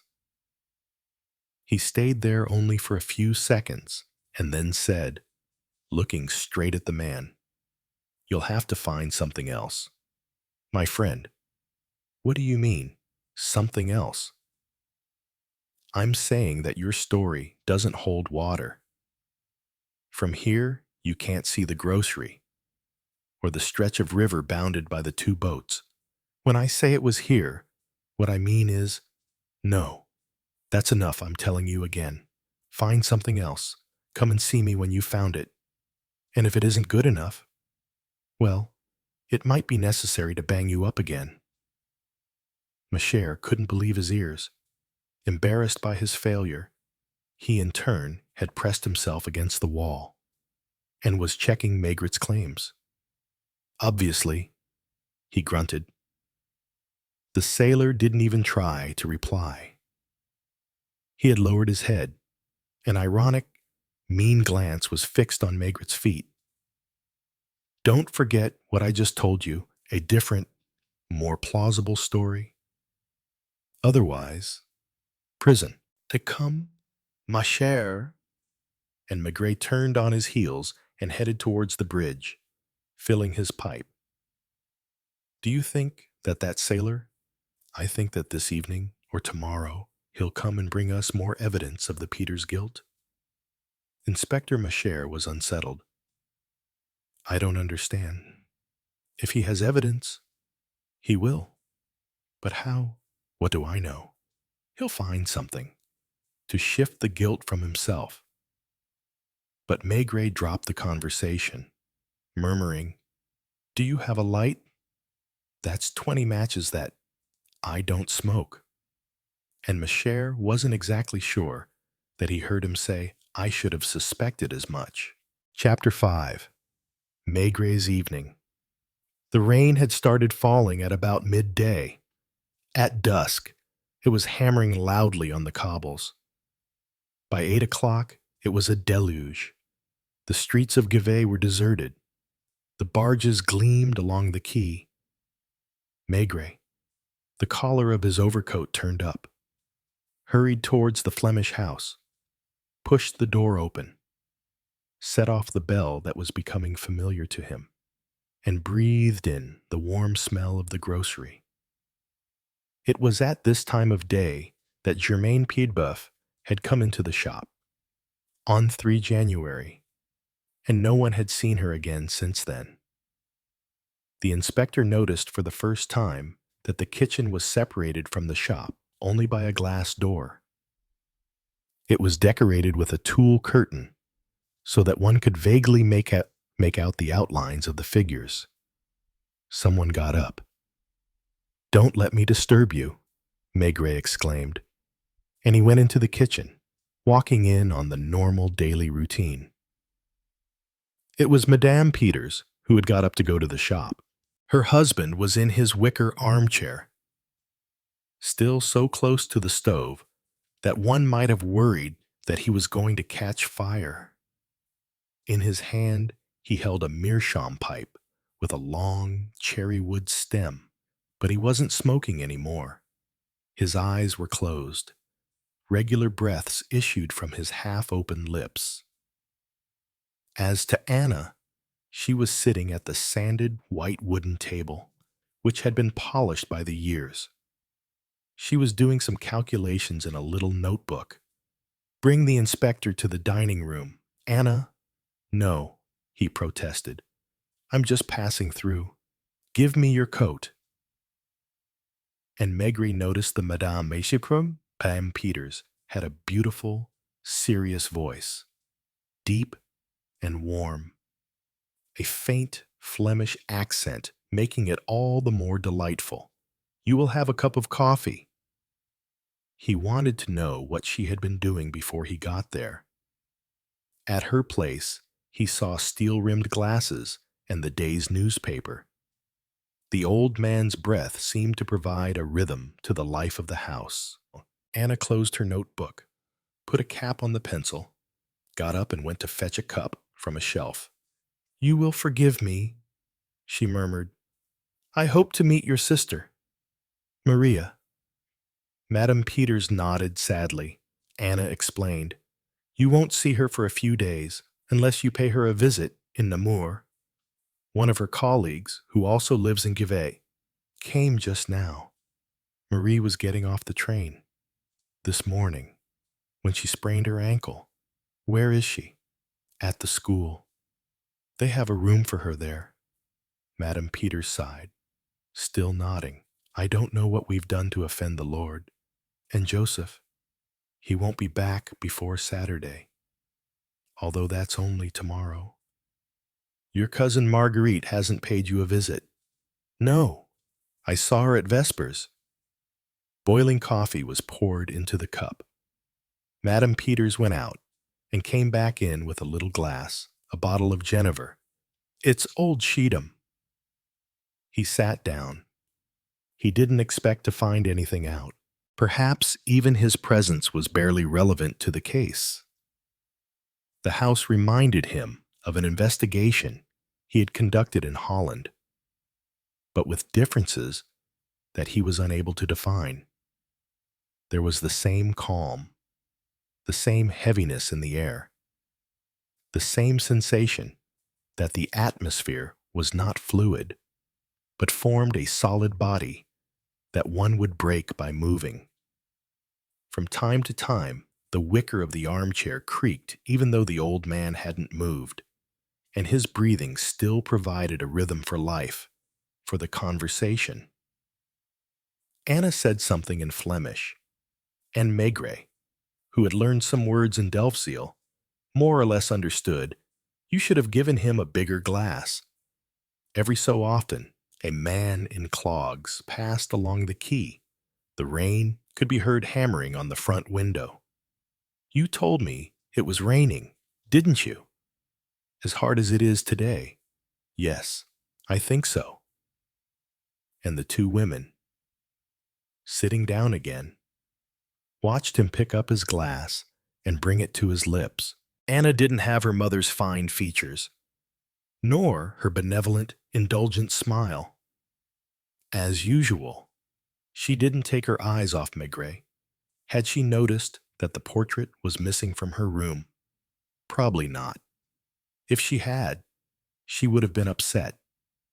"We've been here for 30 years. Inspector," said Madame Peeters, "my husband set up as a basket maker in this very house.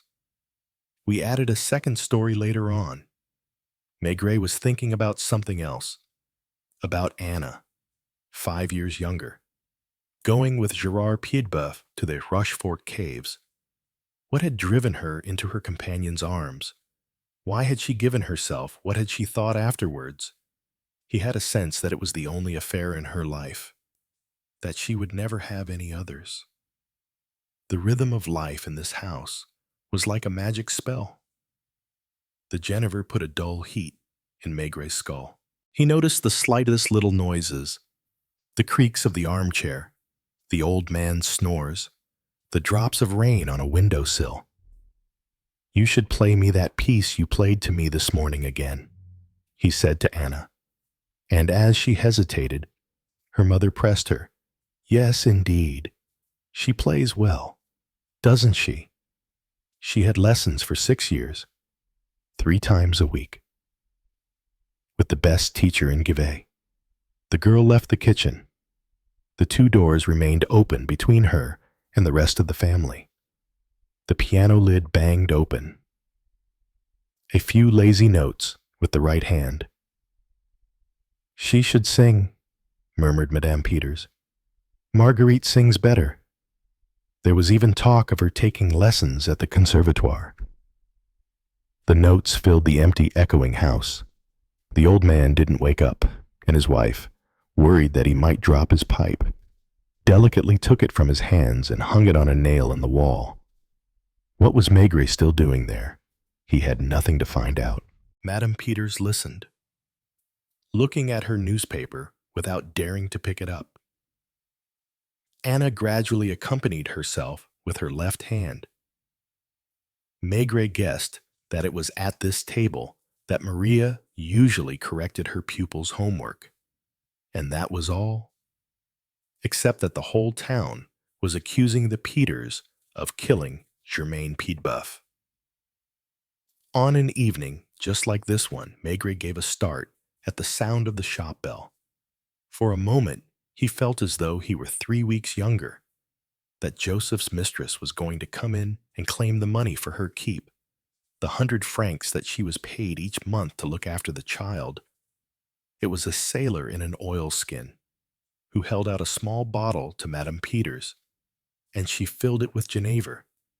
8 francs, Belgian, French, 10 Belgian francs. Maigret got up and walked across the shop. "Are you leaving already? I'll come back tomorrow." Outside, he saw the sailor returning to his boat. He turned towards the house. With its big, illuminated window, it looked like a stage set, particularly because of the music it exhaled, sweet and sentimental. Wasn't Anna's voice mingled with it? "But you will return to me." "Oh, my handsome betrothed." Maigret waded about in the mud, and the rain fell so heavily that his pipe went out. Now the whole of Givet seemed like a stage set. Now that the sailor was back on his boat, there wasn't a soul outside. Nothing but the filtered lights at a few windows, and the noise of the muse and spate that gradually drowned out the song of the piano. When he had walked 200 meters, he was able to see, at the end of the stage, both the Flemish House and, in the foreground, the other house, the one where the Piedboeufs lived. There was no light upstairs, but the corridor was lit. The midwife must have been alone with the child. Maigret was in a bad mood. He didn't often feel the pointlessness of his efforts to such an extent. What had he come to do here? In the end, he wasn't on duty. People were accusing the Flemings of killing a young woman. But they couldn't even be sure that she was dead, might she not? Weary of her wretched life in Givet, be in Brussels, Reims, Nancy, or Paris, drinking in some brasserie or other with some friends she had met, and even if she was dead, had she been killed, discouraged? Might she not have been drawn by the muddy river as she left the grocery? No proof, no clue. Maigret would go as far as he could, but he wouldn't find anything. so that one day the public prosecutor's office would decide to close the case. So why was Maigret getting drenched on this foreign stage just in front of him? On the other side of the Meuse, he saw the factory, whose courtyard was lit only by an electric light. Very near the gate, a guardroom with a light. Old Piedboeuf had gone to work, and what did he do there all night? And then, without knowing quite why, Maigret, hands deep in his pockets, made his way towards the bridge. In the cafe, where he had had a hot rum in the morning, a dozen sailors and tugboat owners were talking so loudly that they could be heard from the quay. But he didn't stop. The wind vibrated the steel girders of the bridge, which replaced the stone bridge that had been destroyed during the war. And, on the opposite shore, the quay hadn't even been paved. You had to wade through mud. A roaming dog pressed itself against the whitewashed wall. A small door was built into the closed gate, and immediately Maigret saw Piedboeuf pressing his face to the glass of the guardroom. "Good evening." The man was wearing an old army jacket that he had had dyed black. He too was smoking a pipe, and, in the middle of the room, he had a little stove whose chimney, after two bends, went into the wall. "You know you're not allowed to come here at night." "That's fine." A wooden bench, a chair with a rush seat. Maigret's overcoat was already starting to steam. "Do you stay in this room all night?" "Excuse me, I have to do 3 rounds of the courtyards and the workshops." From a distance, his big gray mustache might have misled. Close up, he was a timid man, ready to collapse at any moment, with the keenest sense of his humble condition. Maigret intimidated him. He didn't know what to say to him. "So, you always live on your own, here at night, in your bed in the morning, and in the afternoon. I do the garden, the midwife's garden. Yes, we share the vegetables." Maigret noticed some rounded shapes in the ashes. He prodded them with the tip of the poker and discovered some potatoes in their skins. He understood. He imagined the man, all on his own, in the middle of the night, eating potatoes and gazing into the void. "Does your son never come and see you at the factory?" "Never." And here, too, the drops of rain were falling one by one outside the door, giving an irregular rhythm to life. "Do you really think your daughter was murdered?" The man didn't reply straight away. He didn't know where to look. Since the moment that Gerard... And suddenly, with a sob in the depths of his throat, "She wouldn't have killed herself. She wouldn't have left." It was unexpectedly tragic. The man mechanically filled his pipe. "If I didn't think that those people... Do you know Joseph Peeters well?" And Piedboeuf looked away. "I knew he wouldn't marry her. They are rich people. And there was a fine electric clock on the wall, the only luxury in this cabin. Opposite, a blackboard on which someone had written in chalk, 'Not hiring.' Lastly, near the door, a complicated apparatus with a big wheel for recording the time at which the workforce arrived and left. "Time for my round." Maigret almost suggested going with him to reach further into this man's life. Piedboeuf put on a shapeless oilskin that flapped against his heels and picked up from a corner a hurricane lamp that was already lit, so that all he had to do was lengthen its wick. "I don't understand why you're against us. Perhaps it's natural. After all, Gerard says that..." But the rain interrupted them, because they had reached the courtyard. Piedboeuf guided his guest to the gate that he was going to close before he did his round. One more source of astonishment for the inspector. From there, he could see a landscape cut into equal slices by the iron bars the barges moored on the other side of the river. The Flemish House and the illuminated front window. The quay, where electric lights drew circles of light every 50 meters. From here, you had a very clear view of the customs building and the Café des Mariniers.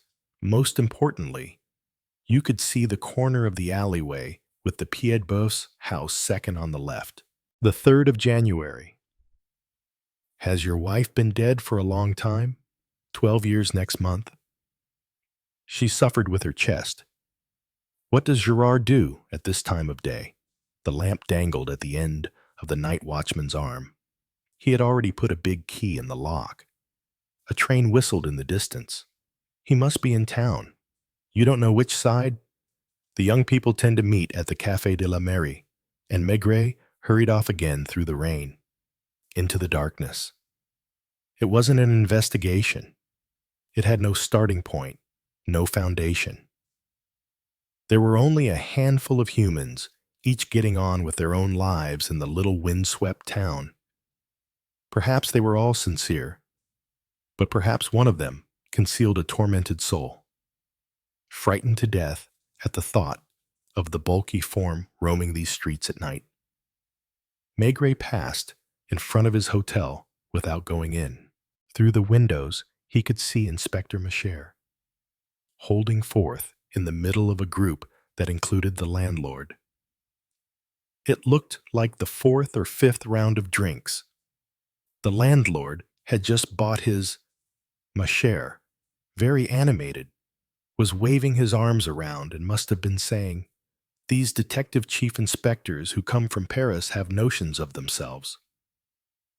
And they were talking about the Flemings. They were tearing them to shreds. At the end of a narrow street, there was quite a spacious square. On one corner, a café with a white frontage and 3 well-lit windows, Café de la Mairie. A noise that welcomed you as soon as you opened the door. A zinc counter, tables, card players at red baize tables. Smoke from pipes and cigarettes and a sharp smell of stale beer. 2 beers, 2, the sound of counters on the marble tabletop near the cash register. The waiter's white apron. "Over here." Maigret sat down at the first table he came to, and first saw Germaine Piedboeuf in one of the tarnished mirrors in the bar. He was very animated, like Maigret. He stopped short as he saw Maigret, and his foot must have touched those of his companions. 1 male companion, 2 female. There were 4 of them at the same table. The young people were the same age. The women were probably lowly factory girls. They all fell silent. Even the card players at the other tables called out their points in an undertone, and their eyes were fixed on the new arrival. "A beer." Maigret lit his pipe and put his dripping bowler hat down on the brown moleskin banquette. "1 beer, just 1. And Germaine Piedboeuf assumed an ironic and contemptuous smile and muttered under his breath, "The friend of the Flemings." He had been drinking too. His pupils were too shiny. His purple lips offset the pallor of his complexion. It was clear that he was very excited. He was playing to the gallery. He was trying to find something to say to shock his lady companions. "You realize, Niney, when you're rich, you won't have to worry about the police anymore." His friend gave him a nudge to make him shut up, but it only made him more worked up. "What, aren't we allowed to say what we want anymore? I repeat that the police are at the disposal of the rich. But as soon as you're poor." He was pale. Basically, he had frightened himself with his words, but he wanted to preserve the halo that his attitude gave him. Maigret removed the foam that covered his glass and took a great gulp of beer. The card players could be heard murmuring, to break the silence. "A flush. 4 jacks? Your deal." I'll cut." And the two little factory workers who didn't dare to turn and look at the inspector arranged themselves so that they could see him in the mirror. You would think it was a crime to be French in France, particularly if you're poor as well. At the till, the landlord frowned and turned towards Maigret, who didn't look at him, hoping to indicate to him that the young man was drunk. "Spades, and spades again, eh? You weren't expecting that." "People who have made their fortune by smuggling," Gerard went on, keen to be heard by the whole bar. "Everyone in Given knows. Before the war, it was cigars and lace. Now, since alcohol is forbidden in Belgium, they serve Genever to the Flemish sailors, which allows their son to become a lawyer. Ha ha, he'll need it to defend himself." And Maigret stayed alone at his table, the focus of all the customers' attention.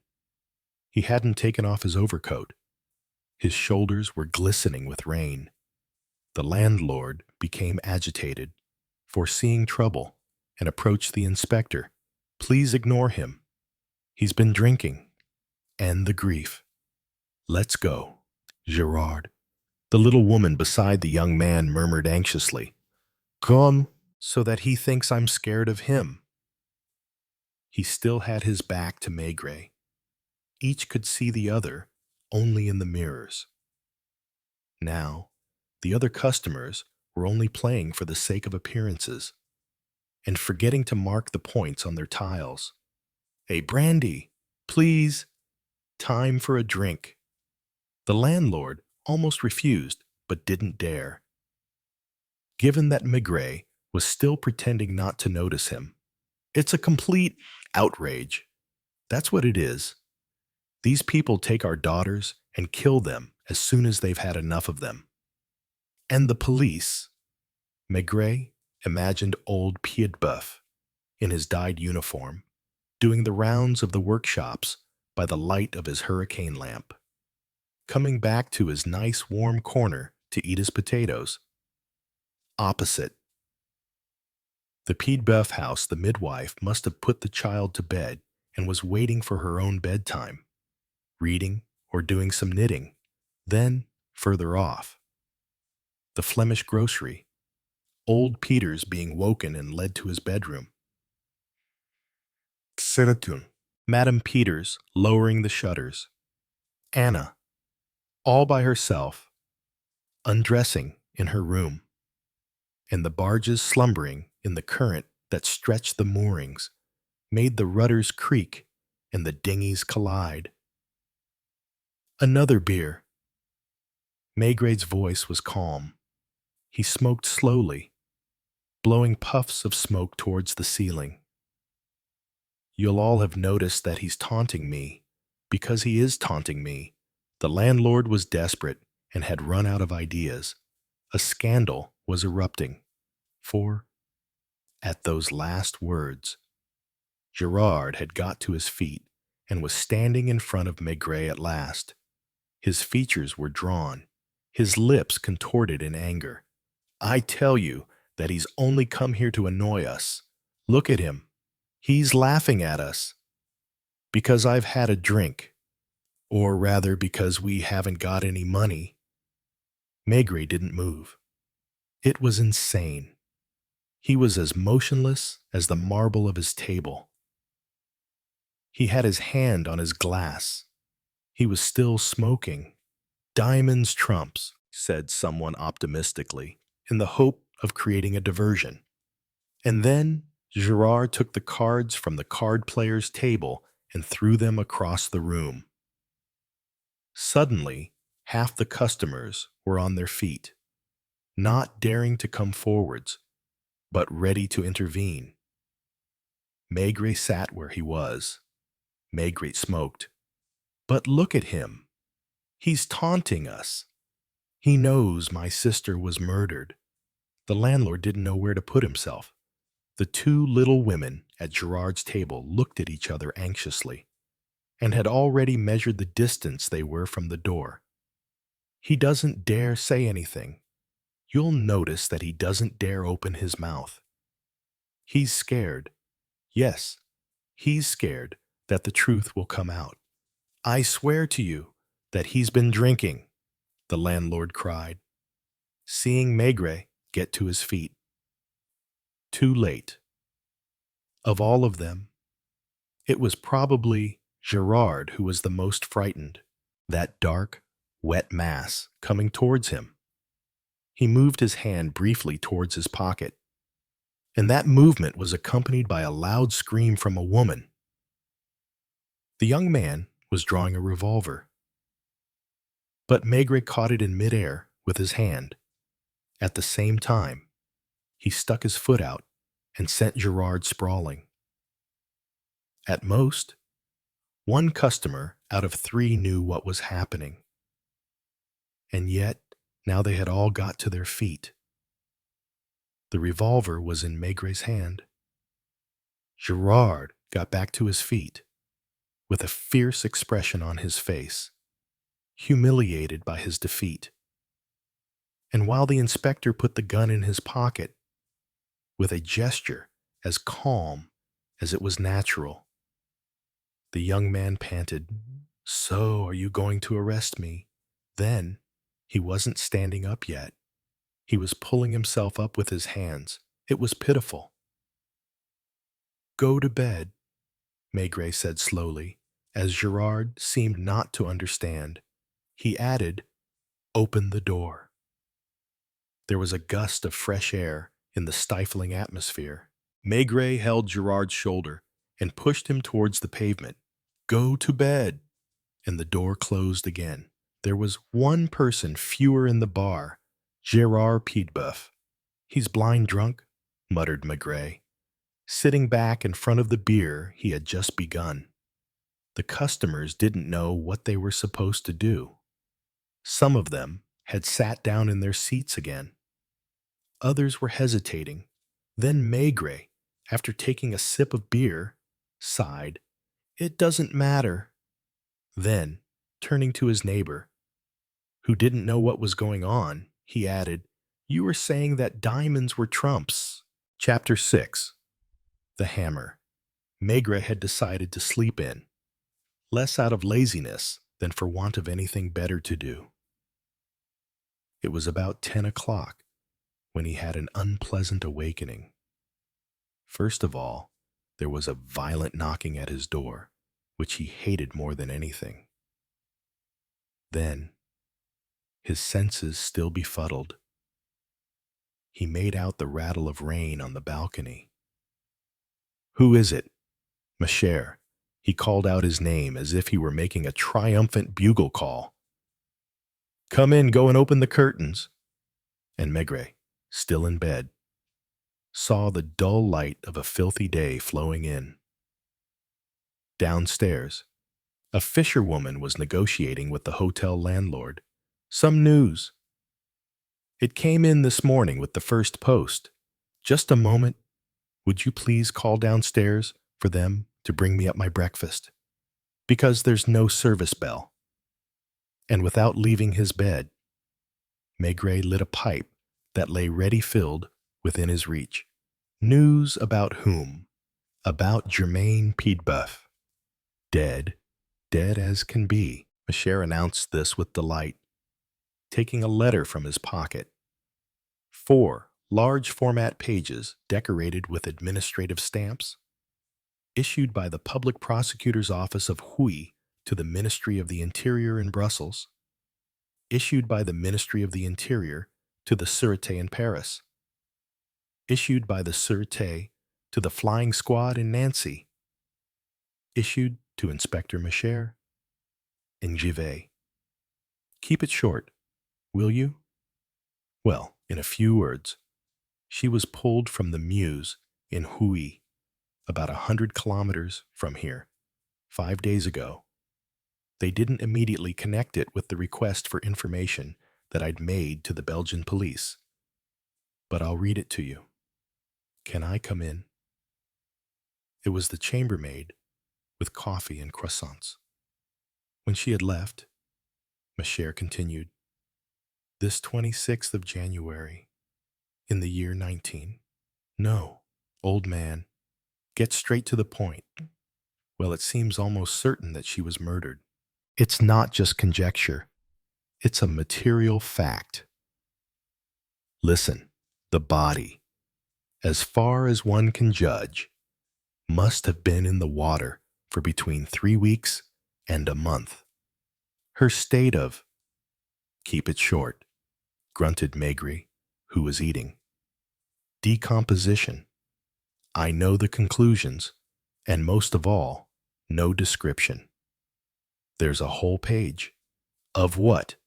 Of description. Well, if you say so. It doesn't come to a definitive conclusion. And yet, one thing is certain. It's that Germaine Piedboeuf was dead long before she was put in the water. The doctor says 2 or 3 days before. Maigret was still dipping his croissant in his coffee, eating, and looking at the rectangle of the window. And Maigret thought he wasn't listening to him. Aren't you interested in this? Go on. There's the detailed account of the post-mortem. Do you want me to? No. Well, let me tell you the most interesting part. The skull of the corpse had been completely shattered. The doctors are fairly sure that death was due to this fracture, produced with a blunt instrument, like a hammer or a lump of iron. Maigret put one leg out of bed, then the other, and looked at himself in the mirror before beginning to soap his cheeks with his shaving brush. As he was shaving, Inspector Maigret reread the typed report that he was holding. Don't you think that's extraordinary? Not the hammer blow. I'm talking about the fact that the body wasn't thrown into the water until 2 or 3 days after death. I will have to pay the Flemings another visit. Do you have the list of clothes that Germaine Piedboeuf was wearing? Yes. Wait. Black buckled shoes. Quite badly worn. Black stockings. Poor quality pink underwear. Black serge dress. No brand. Is that all no coat? Hang on. You're quite right. It was the 3rd of January. It was raining. It was cold. Maigret's face darkened. He grunted without explaining himself. Obviously. Obviously what? She didn't get on well enough with the Peeters that they would invite her to make herself at home. On the other hand, I don't see why the murderer would have taken off her coat. Or else he would have undressed her completely to make identification more difficult. Maigret washed himself very noisily, even splashing Maigret, although he was in the middle of the room. Have the Piedboeufs been told? Not yet. I thought you might take charge of that. Not at all. I'm not on duty. Pretend you're on your own, old man. And he looked for the button of his collar, finished dressing, and pushed Maigret towards the door. I need to go out. See you later. He didn't know where he was going. He went out for the sake of it, or rather to immerse himself in the atmosphere of the town. By chance, he stopped in front of a brass plaque that announced Dr. Van de Weert. Consultations from 10 o'clock until midday. A few minutes later, he was led past the 3 patients sitting in the waiting room and found himself in the presence of a small man with the pink skin of a child and hair the same white as Madame Peeters. Nothing unpleasant, I hope. He rubbed his hands as he spoke. He exuded hearty optimism from every pore. My daughter told me you'd agreed to. First of all, I would like to ask you a question. How much strength would it take to smash a woman's skull with a hammer blow? The bafflement of the little man, whose belly was crossed by a fat watch chain, and who wore a jacket that had seen better days, was a delight. A skull. How should I know? I've never had the occasion. In Givet, do you think, for example, that a woman might be capable? He panicked. He gesticulated. A woman. But this is madness. A woman would never think of, are you a widower? Monsieur Van de Weert. For 20 years, luckily, my daughter. What do you think of Joseph Peeters? But he's an excellent fellow. I would rather he had chosen medicine, because he would have taken over my practice. But, of course, since he's good at law, it is a remarkable subject. From the health point of view, very good, very good. A bit tired from working doggedly, and by his growth, the Peeters have no defect. A defect. So great was his stupefaction, he might never have heard of such a thing. You are incredible. Inspector, I don't understand. You've seen my cousin. She's built to live for a century. Your daughter, too. She's more delicate. She takes after her mother. But allow me to offer you a cigar.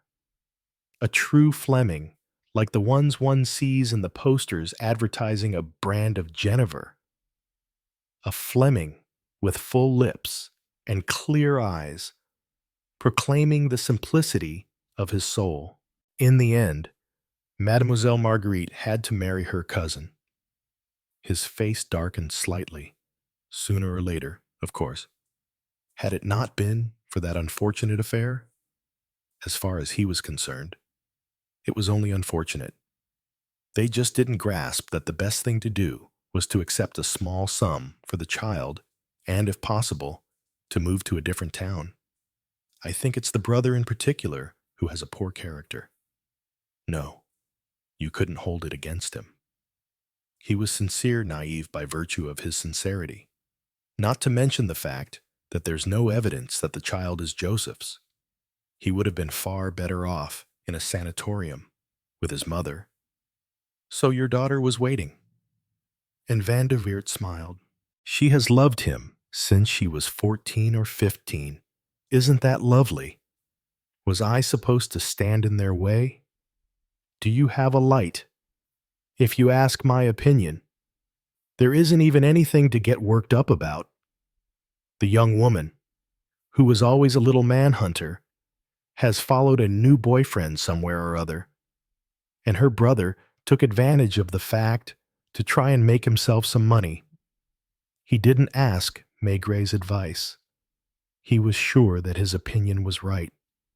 He listened out for vague sounds from the waiting room, where his clients were bound to be getting impatient. Then Maigret, calmly, and with the same innocent expression as the doctor, asked one last question. Do you think that Mademoiselle Marguerite is her cousin's mistress? Perhaps Van de Weert was on the point of losing his temper. His forehead turned red. But what prevailed was sadness in the face of such incomprehension. Marguerite, you're mad. Who could have come up with such a thing? Marguerite, and Maigret, who was already holding the door handle, left without even smiling. The house smelled of both chemicals and cooking. The servant who opened the door to the clients was as fresh as if she had just emerged from a hot bath. But outside it was all rain and mud again, and passing lorries splashed the pavements. It was Saturday. Joseph Peeters was due to arrive in the afternoon and spend Sunday in Givet. At the Café des Mariniers, they were engaged in a passionate discussion because the Department of Roads and Bridges had just announced that shipping traffic had resumed between the border and Maastricht. Except that, given the strength of the current, the tugs were asking for 15 francs a kilometer per ton, rather than 10. They had also learned that an arch of the Namur Bridge had been obstructed by a barge loaded with stones that had broken its mooring and crashed into the pier. Any casualties? asked Maigret. The wife and her son. The bargeman himself was in the bar, and by the time he got to the waterside, his boat had already taken off. Germaine Piedboeuf passed by on his bicycle, coming back from the factory offices. And a few moments later, Maigret came back from the Flemish House, where he had gone to announce the news, rang the doorbell of the Piedboeuf house, and found himself face to face with the midwife, who curtly let him in. So, tell me about your indecent assault case. On most barges, the accommodation is cleaner than most people's houses, but that was not the case on the Étoile Polaire. The bargeman had no wife. He was helped by a lad of about 20 who wasn't quite right in the head and who had epileptic seizures from time to time. The cabin smelled like a barracks. The man was busy eating bread and sausage and drinking a liter of red wine. He was less drunk than usual. He looked suspiciously at Maigret, and it was quite a long time before he decided to speak. It wasn't even an assault. I'd already slept with the girl 2 or 3 times. One evening, in the street, I meet her, and because I've been drinking, she turns me down. So I hit her. She screamed. Some cops happened to be passing by, and I knocked one of them down. 5 years. Nearly. She denied that we'd had relations before. Some friends of mine came to court and said we had, but they only half believed them, without the cop, who spent a fortnight in hospital. I'd have got off with a year, maybe even suspended. And he cut his bread with a penknife. Are you thirsty? We might leave tomorrow. We're waiting to see if the bridge at Namur is cleared. Now tell me why you made up the story of the woman you saw on the quay. Me? He took some time to think and pretended to eat hungrily. Admit it. You didn't see anything at all. Maigret caught a flicker of joy in the other man's eyes. That's what you think. Well, I'm sure you're right. Who asked you to give that statement? Me. And he was still laughing. He spat his sausage skin out right in front of him. Where did you meet Germaine Piedboeuf? Oh, I see. But he was face to face with a man as placid as himself. Did he give you something? He bought some rounds. Then, suddenly, with a silent chuckle, except it isn't true. I'm just saying that to please you. If you want me to tell the court the opposite, you just have to give me a sign. What did you see exactly? If I told you, you wouldn't believe me. Tell me anyway. Well, I saw a woman waiting. Then a man came, and she threw herself into his arms. Who was it? How do you expect me to recognize them in the dark? Where were you? I was coming back from the bar. And where did the couple go? To the Flemish House? No, they went in the back way. See? The back of what? The back of the house. But if you don't think I'm telling the truth, I'm used to it. You understand? They told so many stories at my trial. Even my lawyer, who was the worst liar of all. Do you go and have a glass at the Flemish House from time to time? Me, they refuse to serve me, on the grounds that I once broke the scales by punching my fist down on them. They need customers who get off their faces without moving or saying anything. Did Germaine Piedboeuf speak to you? What did I tell you a moment ago? That he'd asked you to say, well, that's the truth. And the truth, honest to God, is that I'll never tell you what I know, because I hate the cops. You as much as the others. You can go and tell the judge. I'll swear you beat me. and I'll show them the marks, which won't stop me offering you a glass of red wine, if your stomach can take it." At that very moment, Maigret looked him in the eyes and suddenly got to his feet. "Show me around your boat," he said curtly. Surprise, fear, simple annoyance. Whatever it was, the man, his mouth full, pulled a face. "What do you want to see?" One moment, and Maigret went outside and came back a few seconds later with a customs officer in an oilskin glistening with rain. The bargeman sniggered. "I've already passed the inspection." Maigret was talking to the customs officer. "You're used to it. I imagine all boats do a certain amount of smuggling." "Not a certain amount. Where do they usually hide the goods?"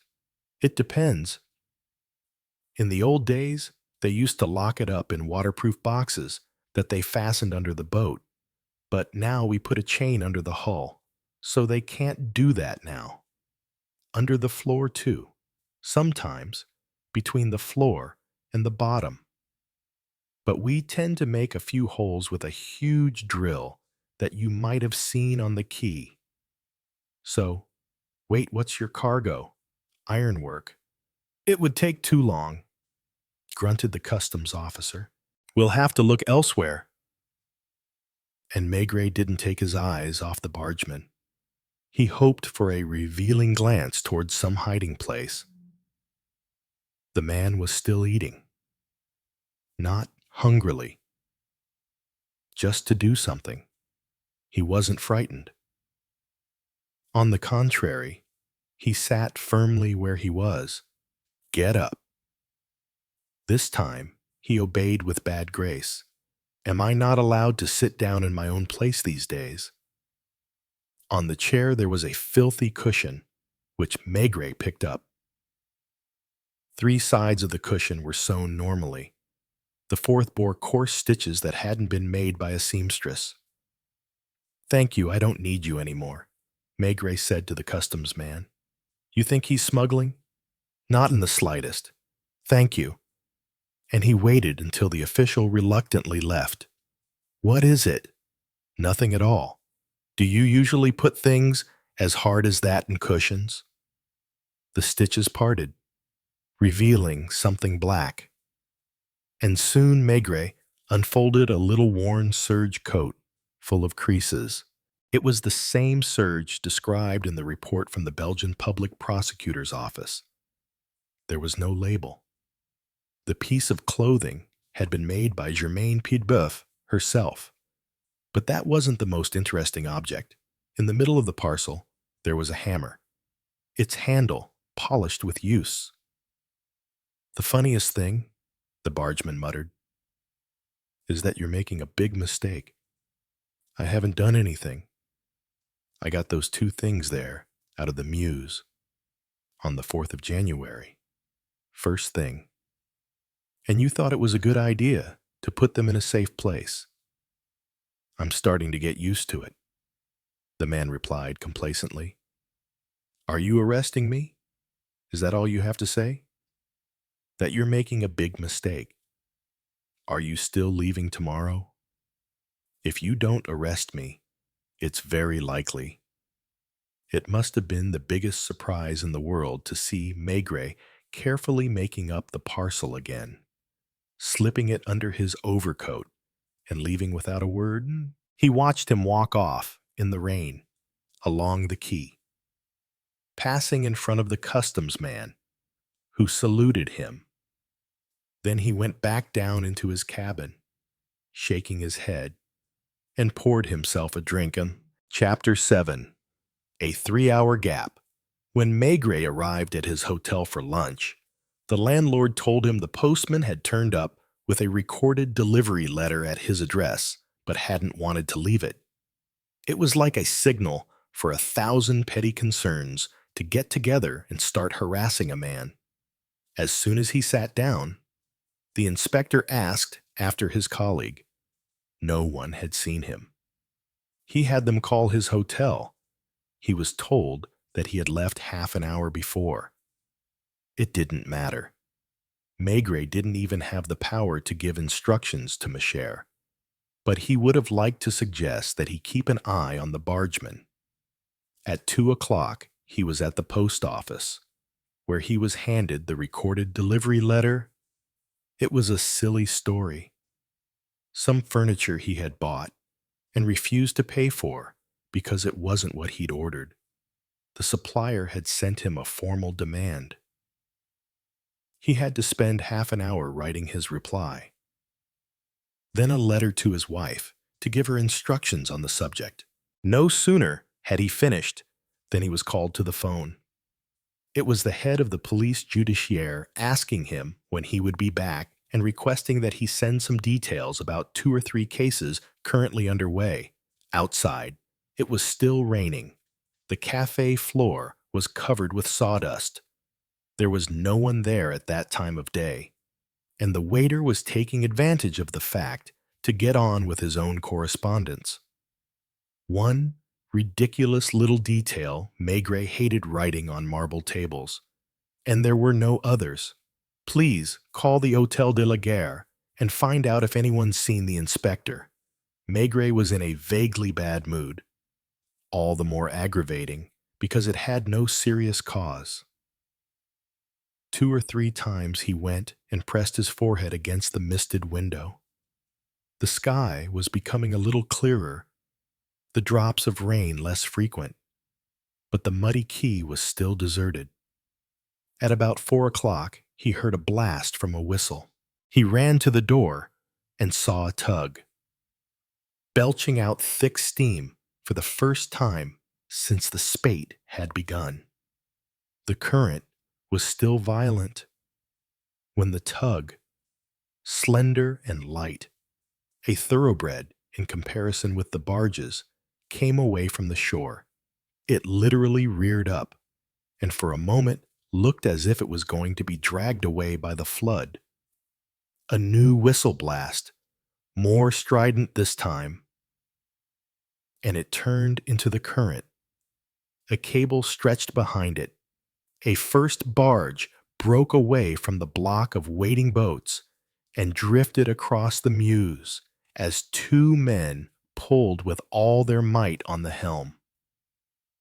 In the doorways of the cafes, customers had gathered to witness the maneuver, which took no more than 6 minutes. 2 or 3 barges entered the struggle in turn, formed a semicircle, and suddenly, at the sound of a whistle, vibrant with pride, the tug set off towards Belgium, while the barges behind it did their best to stay in a straight line.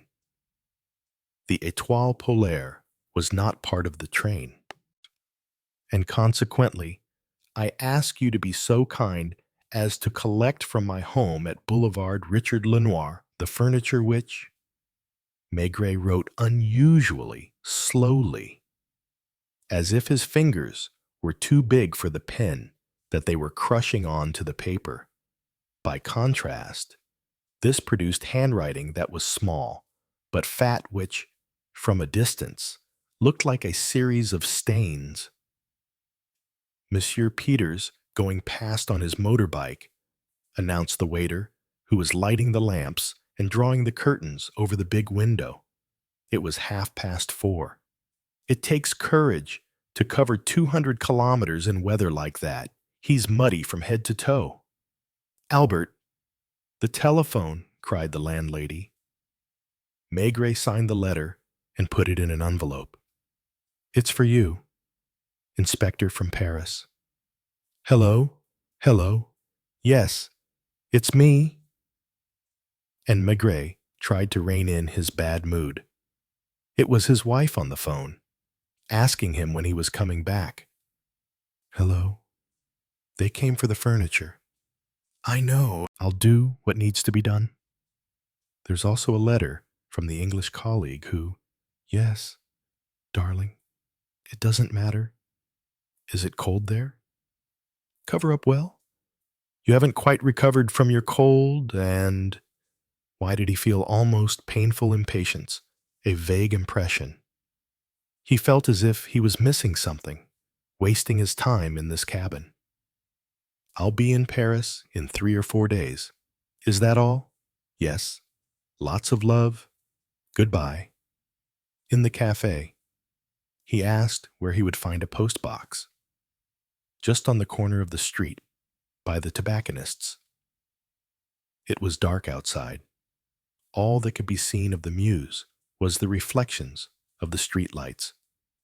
Against the trunk of a tree, Maigret noticed a figure that made him start. It wasn't the sort of weather to go for a walk in the rain and the wind. He put the letter in the box, turned round, and saw the figure detaching itself from the tree. He walked off, and the stranger started walking behind him. It was quick work. A few hasty steps back, and Maigret grabbed the man by the collar. "What are you doing here?" He was holding him a bit too tightly. The stranger's face was flushed. Maigret relaxed his grip. "Speak." Something shocked him. He didn't know what. That evasive gaze was awkward, even more awkward than the smile on the man's face. "Aren't you the steward on the Étoile Polaire?" The man nodded his head delightedly. "Were you tailing me?" There was a mixture of fear and gaiety on the man's long face. Had the sailor not confessed to Maigret that his steward was simple-minded and prey to epileptic seizures? "Don't laugh. Tell me what you're doing here." "I'm watching you." "Was it your boss who told you to keep me under surveillance?"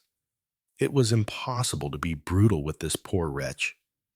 All the more pitiful because of his age. He was 20. He didn't shave, but his sparse beard, of very fine hairs, wasn't even as long as a centimeter. His mouth was twice as big as a normal mouth. "Don't beat me. Come." Some barges had changed places.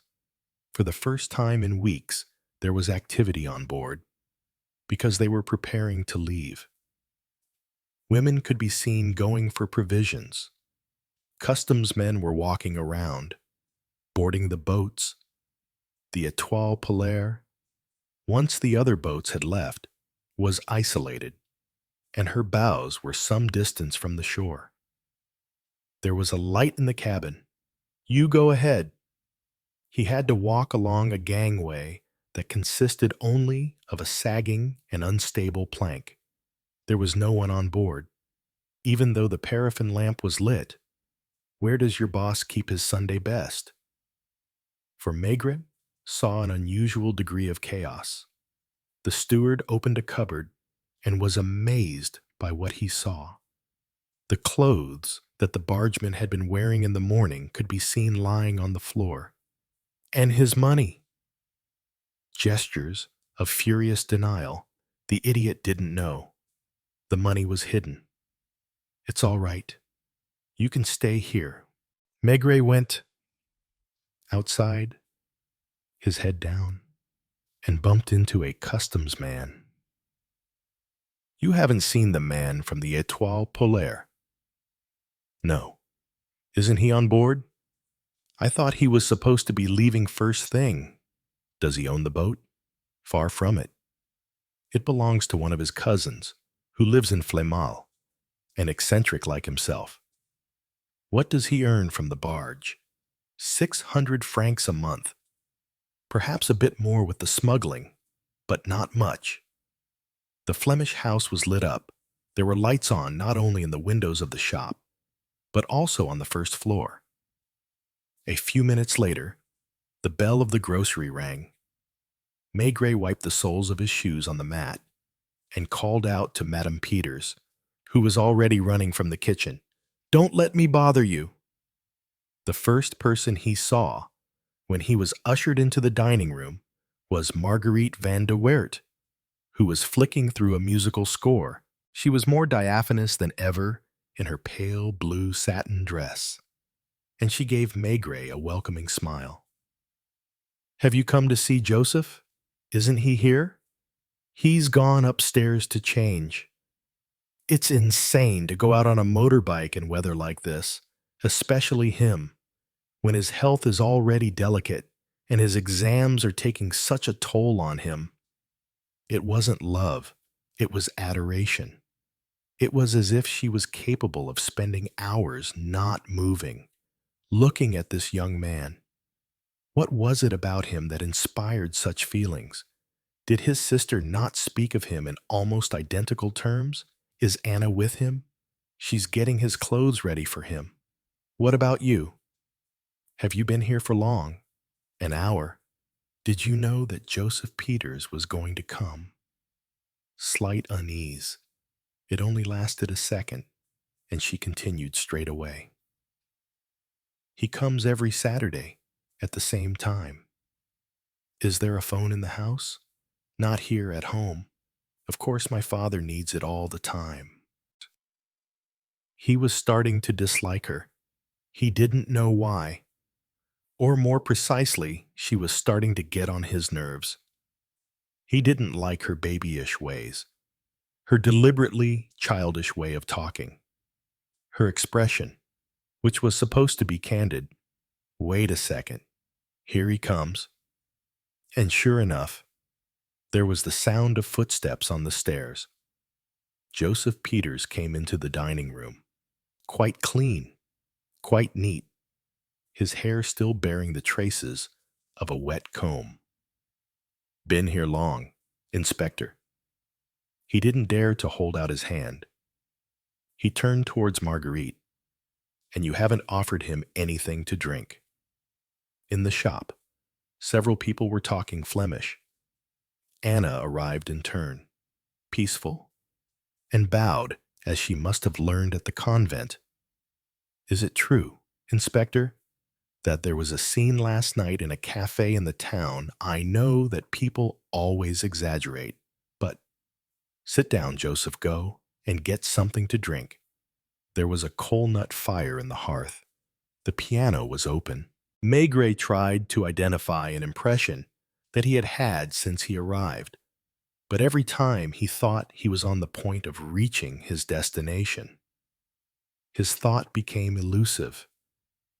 Something had changed, but he didn't know what. And he was in a bad mood. He had the blank face, the stubborn brow of his bad days. In fact, he wanted to do something incongruous just to disrupt all the harmony that surrounded him. It was Anna, more than anyone, who inspired this confused feeling in him. She was still wearing the same gray dress that gave her figure the motionless appearance of a statue. Had events really taken their toll on her? Her movements didn't cause a ripple in the folds of her clothes. She was like a character in a Greek tragedy, lost in the mean, everyday life of the little border town. Do you often help out with the business? He hadn't dared to say in the shop. Often I stand in for my mother. And do you serve drinks as well? She didn't smile. She just looked amazed. Why not? Sometimes sailors are drunk, aren't they? They must get very familiar, perhaps bothersome. Not here. And again, she was a statue. She was sure of herself. Would you prefer some port, or I'd rather have a glass of that Schiedam you offered me the other day? Go and ask Mother for the bottle of Vieux Système. Joseph. And Joseph obeyed. Did Maigret need to change the hierarchical order he had imagined? Which was this first Joseph, the real god of the family, then Anna, then Maria, then Madame Peeters, devoted to the grocery, and last of all, the father, asleep in his armchair. Anna, smoothly, seemed to be assuming first place. Have you found out anything new, Inspector? Did you see that the boats were starting to leave? River traffic has been re-established to Liège, perhaps as far as Maastricht. In 2 days, there will only be 3 or 4 barges at a time here. Why was she saying this? No, Marguerite, the stemmed glasses. For Marguerite was fetching glasses from the dresser. Maigret was still tormented by his need to break the equilibrium, and he took advantage of the fact that Joseph was in the shop, his cousin busy choosing glasses, to show Anna the portrait of Germaine Piedboeuf. "I need to talk to you about it," he said under his breath. He looked at her fervently, but if he hoped to disturb her calm expression, he was to be disappointed. She merely made a sign as if from one accomplice to another, a sign that said, "Yes, later." And to her brother, as he came in, "Are there still a lot of people?" "5 people." Straight away. Anna displayed a grasp of nuance. The bottle that Joseph brought had a slender tin pipe in it, meaning that the liquid could be poured without wasting a drop.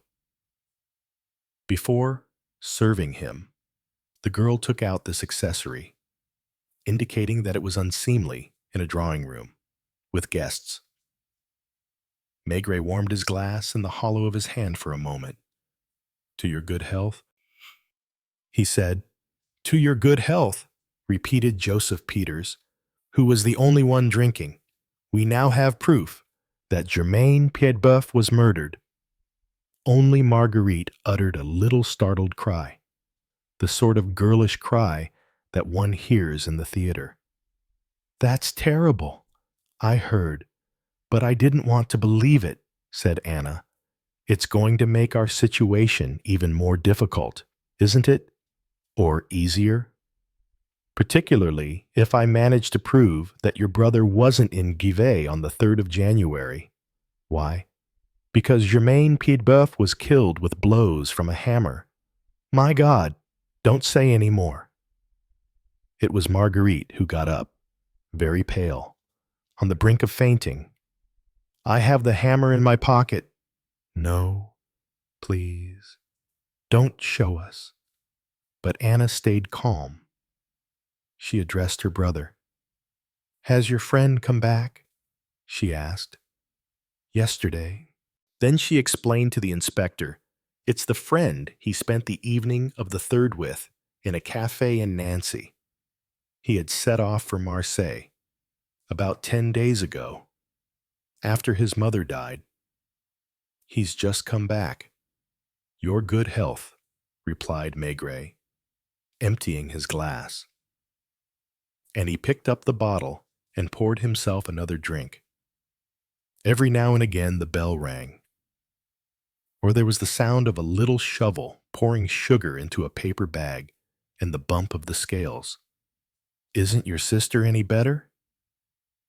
"They think she'll be able to get up on Monday or Tuesday, but she probably won't be back here for a long time." "Is she getting married?" "No, she wants to become a nun." "It's an idea that she's been toying with for a long time." How could Maigret tell that something was happening in the shop? The noises were the same, perhaps less loud, but a moment later, Madame Peeters was talking French. "You'll find them in the drawing room." "What is it, ma chère?" There are a couple of things in particular that I'd like to say to you." "About what?" "About." He hesitated to speak, and made gestures of complicity that everyone understood. "Don't be shy." "It's the bargeman." "Did he come back?" "No. He's made a confession." Ma chère was in torment. He had come to deliver a piece of information that he saw as being of the greatest importance and which he wanted to keep secret, and he was having to talk in front of 4 people. They found his cap and his jacket. The old one or the new one? I don't understand. Was it his Sunday jacket, the blue woolen cloth one, that they found? Blue woolen cloth? Yes, on the shore. Everyone fell silent. Anna, who was standing up, looked at the inspector without so much as a twitch. Joseph Peeters stroked his hands with annoyance. Go on. He must have thrown himself into the Meuse. His cap was fished out near the barge, just behind his. The barge stopped it. You understand. And then his jacket was on the shore, and there was this piece of paper pinned to it. He took it carefully out of his wallet. It was a shapeless piece of paper, drenched by the rain. It was still just about possible to read, I am a wretch. I'd prefer the river. Maigret had read under his voice. Joseph Peeters asked in a troubled voice, I don't understand. What does he mean? Maigret stayed standing, unsettled, uneasy.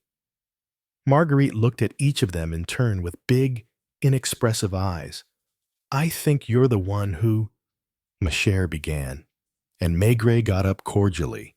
With a hearty smile on his lips, he reserved his special attention for Anna.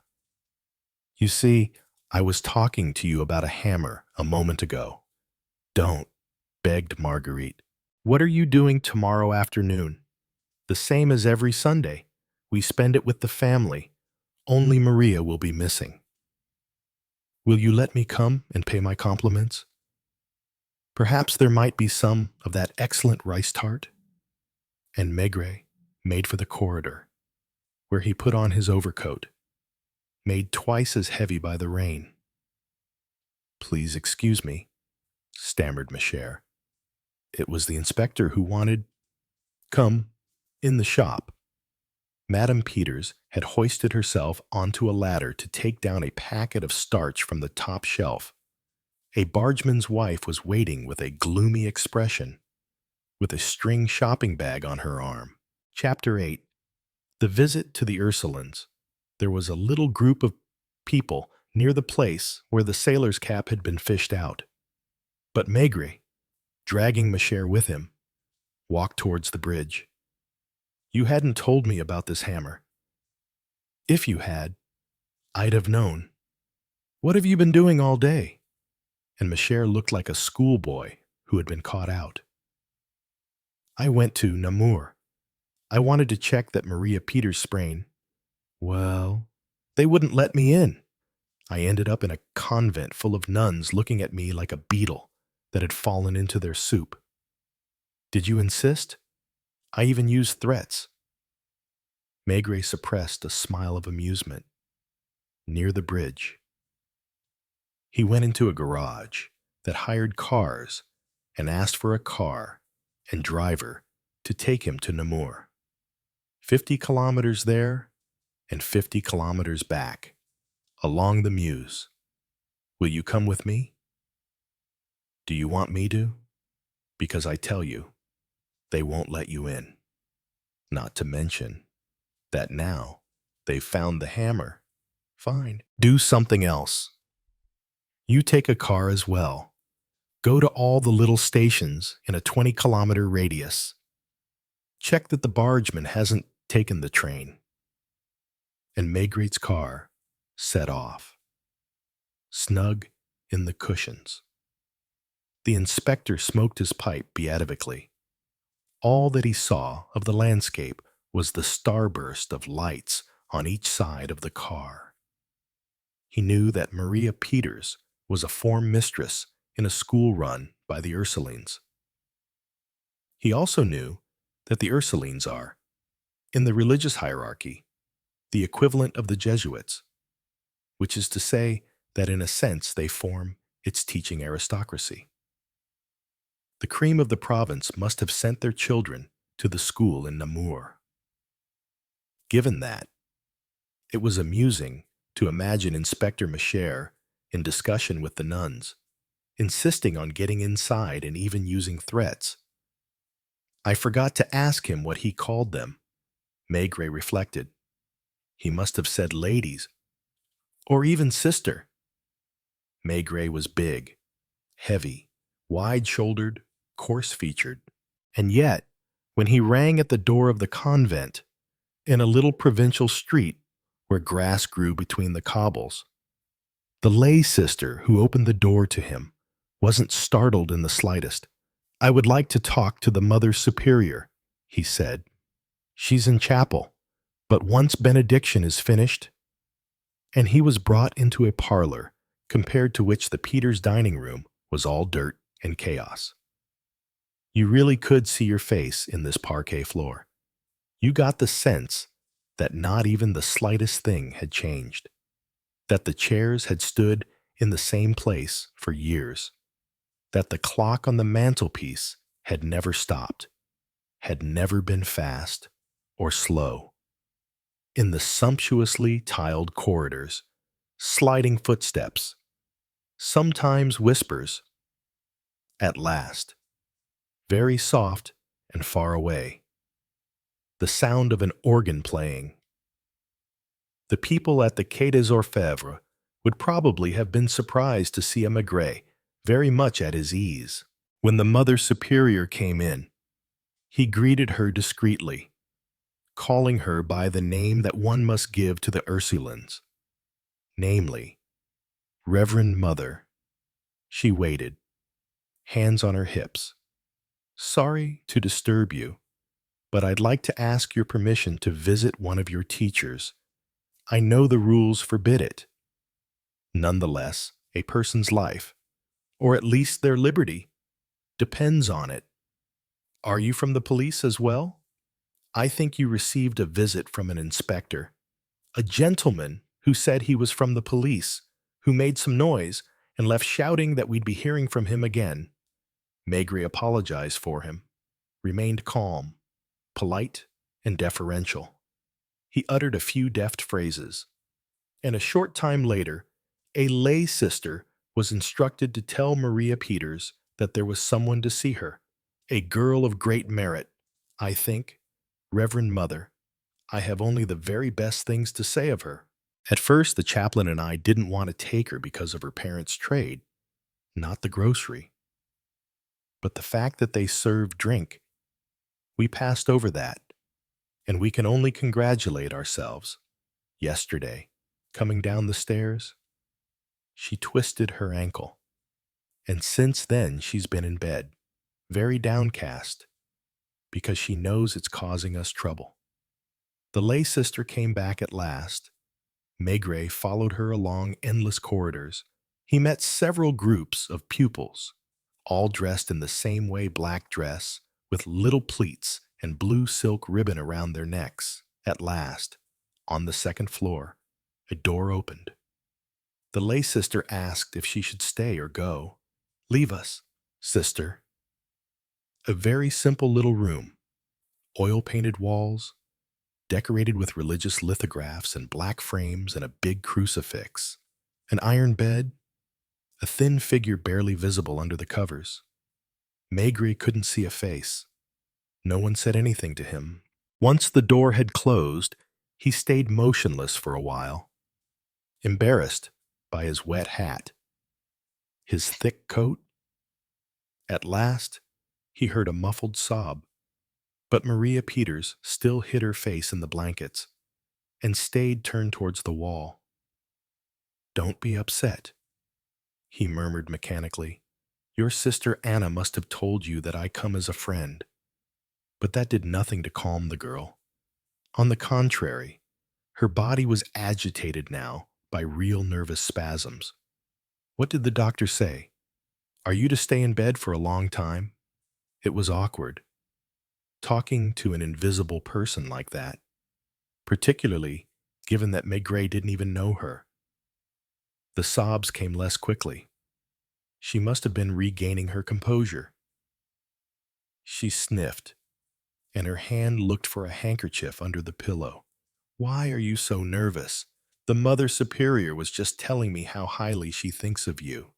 Leave me alone," she pleaded. And at that moment, there was a knock on the door, and the Mother Superior came in as if she had been waiting for the moment to intervene. "Sorry, I know that our poor, sensitive Maria. Has she always been like this? She is a delicate character." When she knew that her sprain was going to immobilize her, and that she wouldn't be able to take a class for at least a week, She fell into despair. "Show us your face, Maria." And the girl shook her head in vehement denial. "We know. Of course." The Mother Superior continued, "About the accusations that people are making about her family. I have held 3 masses that the truth may soon emerge. I've just been praying for you again at benediction, Maria." At last, she showed her face, a thin little face, very pale, with red marks produced by fever and tears. She didn't look at all like Anna, but more like her mother, having inherited her features, fine but unfortunately so irregular that she could not pass for pretty. Her nose was too long and pointed, her lips wide and thin. "Please forgive me," she said, dabbing her eyes with her handkerchief. "I'm too nervous. To think I've been lying here while—" "Are you Detective Chief Inspector Maigret? Have you seen my brother? I left him less than an hour ago. He was at your house, with Anna and your cousin Marguerite. How is he?" "Very calm. He's confident." Was she going to start crying again? The Mother Superior encouraged Maigret with a look. She was happy to see him talking like that, with a calm authority that could only make a favorable impression on an invalid. "Anna told me you had decided to take the veil." Maria was crying again. She didn't even try to hide it. She took no interest in her appearance and showed her face, glistening and swollen. "It's a decision we've been waiting for her to take for a long time," the Mother Superior murmured. "Maria belongs more to religion than to the world." Her fit began again. The sobbing burst painfully from her slender throat, and her body was still agitated, her hands clutching the covers. "You see that I did the right thing earlier, not to let that gentleman up," the nun said in a low voice. Maigret was still standing up, in his overcoat, which made him even bulkier. He looked at the bed and that girl in such a state. "Has the doctor seen her?" "Yes. He says the sprain is nothing. The most serious thing is the fit of nerves that came after it. Do you think we should leave her alone?" "Calm down. Maria, I'm going to send Mother Julienne, who will stay close to you." The last image that Maigret caught was the whiteness of the bed, the sparse hair on the pillow, and an eye that stared at him as he walked backwards towards the door. In the corridor, the Mother Superior spoke quietly as she slipped along the waxed floor. "She has never enjoyed very good health. This scandal has taken its toll on her nerves, and I'm sure it's because of her agitation that she fell down the stairs. She's ashamed for her brother, for her family. She has told me several times that after that, the order won't allow her in.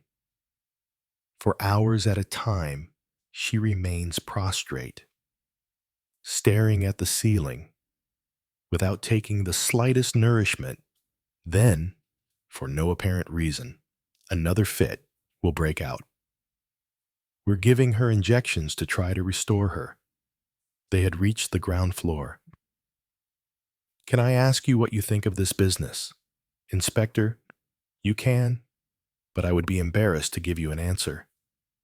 In all conscience, I must tell you that I don't know anything. Not until tomorrow." "You think that tomorrow—" "All I can do, Reverend Mother, is thank you and apologize for this visit. Perhaps I might take the liberty of phoning you to ask you for news." At last he was outside. He was breathing fresh air, saturated with rain. He found his taxi waiting beside the pavement. To give it, he stuffed his pipe to the brim and almost lay down at the back of the car. At a turn in the road near Dinant, he spotted a signpost, Rochefort Caves. He had no time to read the number of kilometers. He only looked into the darkness of a side road, and he imagined a fine Sunday, a train full of tourists, two couples, Joseph Peeters and Germaine Piedboeuf, and Anna and Gerard. It must have been hot. On the way back, the travelers probably had their arms full of wildflowers. Anna on the bench, wounded, emotional, upset, perhaps watching the expression of the man who had just changed her whole being. And Gerard, very cheerful, playful, cracking jokes, unable to understand that a serious, almost defining event had taken place that afternoon. Had he tried to see her again? Had the affair continued? No, Maigret replied to himself. Anna understood she had no illusions about her companion. The very next day, she must have avoided him. And he imagined her keeping her secret, perhaps fearing for months the consequences of that embrace, and nurturing for men, for all men, a wild hatred. Do you want me to drive you to your hotel? Already at Givet, the Belgian border, and its guard in khaki, the French border, the barges, the Flemish House, the muddy quay. Maigret was surprised to find something heavy in his pocket. He plunged his hand in and found the hammer, which he had stopped thinking about. Inspector Maigret, who had heard the car stopping, was in the doorway of the cafe and watched Maigret paying the driver. Did they let you in? Of course. I'm amazed, because if you want to know what I think, I'll tell you. I was sure she wasn't there.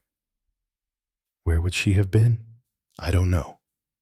I don't understand anymore, particularly since the hammer.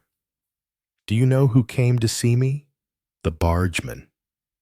And Maigret, who had come into the cafe, ordered a beer, and sat down in the corner near the window, almost. In the end, it's more or less the same thing. It was Germaine Piedboeuf who came. I had driven around all the stations. I hadn't found anything. And did he reveal your man's hiding place? He told me, at any rate, that he'd been seen taking the 4:15 train at Givet station. That's the train that goes to Brussels. Who saw him? A friend of Gerard. He suggested bringing him to me. Shall I lay two places? Asked the landlord. Yes, no, it doesn't matter. Maigret greedily drank his beer. Is that all? Don't you think it's enough? If he really was seen at the station, it means he isn't dead, and especially that he's on the run. If he is on the run, obviously, you think the same thing as I do. I don't think anything at all. Ma chère, I'm hot. I'm freezing. I think I've caught a bad cold. Right now, I'm dithering over whether I'm going to go to bed without eating. Another beer? Please. In fact, no, a hot toddy. With lots of rum. Did she really have a sprain? Maigret didn't reply. He was gloomy. One might almost have said that he was worried. I suppose the examining magistrate must have given you a blank arrest warrant. Yes, but he advised me to be very prudent because of the mentality in small towns. I'd rather phone him before doing anything definitive. And what are you going to do? I've already sent a telegram to the Criminal Investigations Department in Brussels to arrest the sailor when he gets off the train. I'll have to ask you to give me back the hammer. To the great surprise of the few customers, Maigret took the object out of his pocket and put it on the marble tabletop. Is that all? You'll also have to hand it in, because you're the one who found it. Not at all. Not at all. As far as everyone's concerned, you're the one who found it. Macher's eyes shone with joy. Thank you. It's valuable for my promotion. I've laid 2 places near the stove, the landlord announced. Thank you, I'm going to bed. I'm not hungry. And Maigret went up to his room. After shaking his colleague's hand, perhaps he had caught a cold by walking around for 2 days wearing damp clothes. Because he hadn't brought his spare suit, he lay down like a man, exhausted. For a good half-hour, he struggled against the vague images that passed across his retina in a wearying cadence. However, on Sunday morning, he was the first one up. In the cafe, he found only the waiter who was lighting the percolator, filling the upper part with ground coffee. The town was still asleep. Dawn was just succeeding night, and the street lamps were still lit.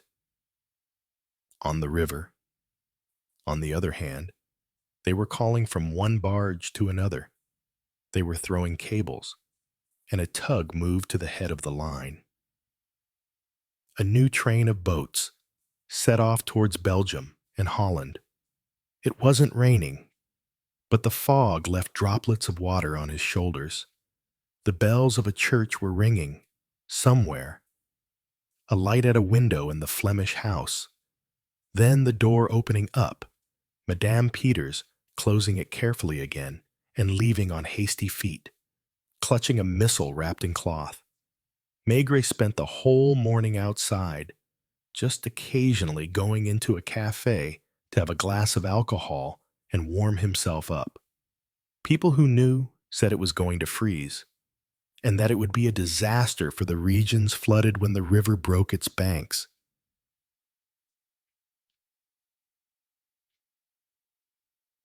At 7:30, Madame Peeters, back from Mass, drew back the shutters of the shop and, in the kitchen, lit her fire.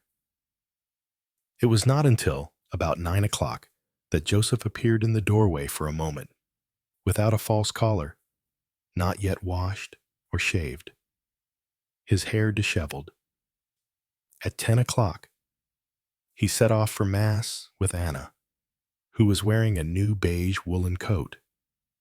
At the Café des Mariniers, they didn't yet know whether a tug whose arrival they were expecting would agree to leave the same day with a train of boats.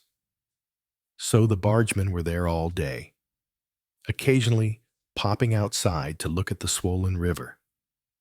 It was nearly midday when Germaine Piedboeuf came out of his house, in his Sunday suit, wearing yellow shoes, a light-colored felt hat and gloves. He passed very close by Maigret. His first thought was not to talk to him, not even to greet him, but he couldn't resist his desire to show off, or reveal the depths of his thoughts. I bother you, don't I? How you must hate me. He had circles under his eyes. Since his angry outburst in the Café de la Mairie, he had been living in a state of anxiety. Maigret shrugged and turned his back on him, and he saw the midwife putting the child in a pram and pushing it towards the center of town. There was no sign of Macher. It was only shortly before 1 o'clock that Maigret met him at the Café de la Mairie. In fact, Gerard was at another table, with his 2 companions and his friend from the other evening. As for Macher, he was surrounded by 3 men whom the inspector thought he had seen before. The deputy mayor, the chief inspector of police, his secretary, said Macher by way of introduction. They were all in their Sunday suits and drinking pastis. Judging by the saucers on the table, they had had 3 drinks each. Macher seemed unusually confident. I was telling these gentlemen that the investigation is nearly over. Now, it depends mostly on the Belgian police. I'm surprised I haven't yet had a telegram from Brussels telling me that the bargeman has been arrested. They don't deliver telegrams on Sundays after 11 o'clock in the morning, said the deputy mayor. Unless you go to the post office in person. What can we get you? Detective Chief Inspector, did you know that people have been talking about you a lot around here? I'm delighted. I mean, they've been saying bad things. They see your attitude as, a beer? Please make it a cold one. You drink beer at this time of day. Marguerite was passing along the street, and you could tell by her bearing that she was the elegant young woman of the town and that she knew all eyes were on her. What's annoying is that these sex crimes, heavens, there haven't been any in Givet for 10 years. Last time, it was a Polish workman who, you'll forgive me, gentlemen. And Maigret hurried outside, and in the main street he met Anna Peeters and her brother, who were walking with their heads held high, as if to defy suspicion. I would like to come and see you this afternoon, as I said I would yesterday. At about what time? 3:30. Does that suit? And he came back all alone, looking grumpy, to his hotel, where he ate at an isolated table. Get me Paris on the phone. It doesn't work after 11 o'clock on Sundays. Too bad. As he had his lunch, he read a little local newspaper, and a headline amused him. The mystery of Givet deepens for him. There was no mystery.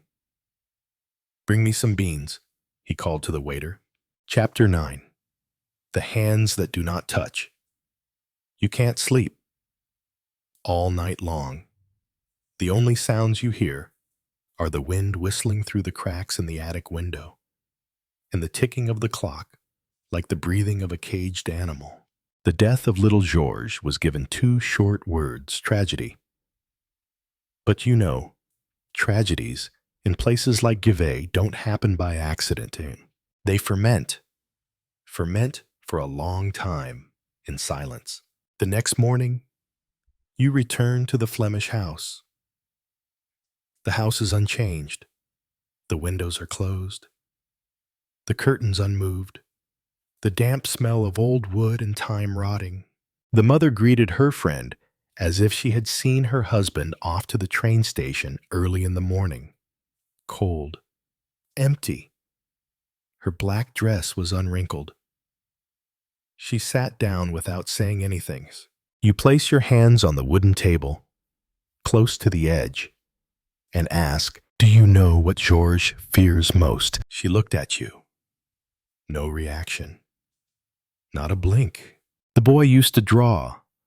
Drawings all over the textbooks. A woman with no face, and hands with no fingers. You pull out the small, crumpled notebook from your bag found under George's bed. Open it. Doodles, over and over. Have you ever hit your child? No.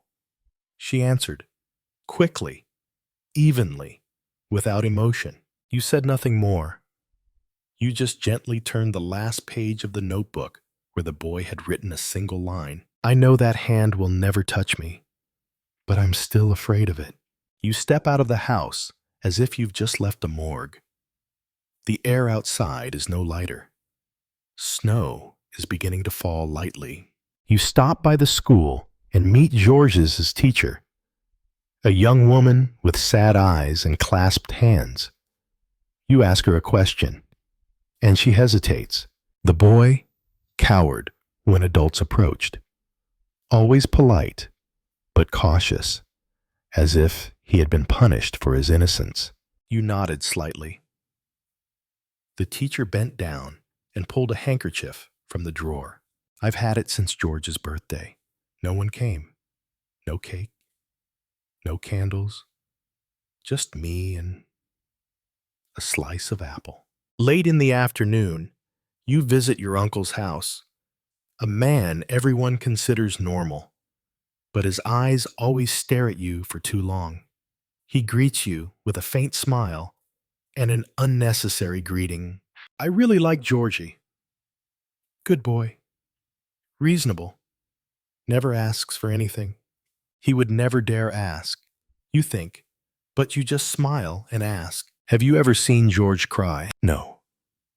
It doesn't cry. It just looks, sometimes for a long time.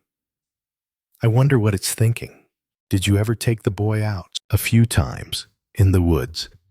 He likes to sit still by the stream.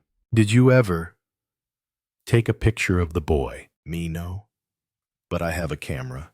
You return to the station. Your mind is as tangled as a wet thread. Every answer is too clean, too correct, too arranged. And that baby, no one really saw him. Just knew that he was quiet. He was good. And he died.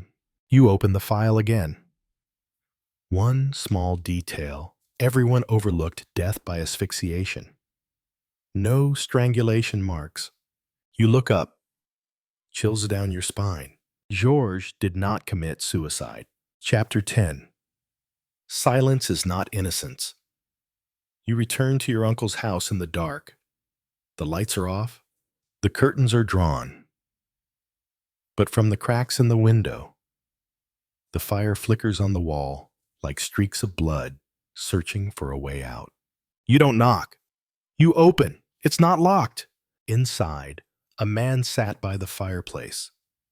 His coat was draped over a chair, and he held a glass of wine. On the table was a camera.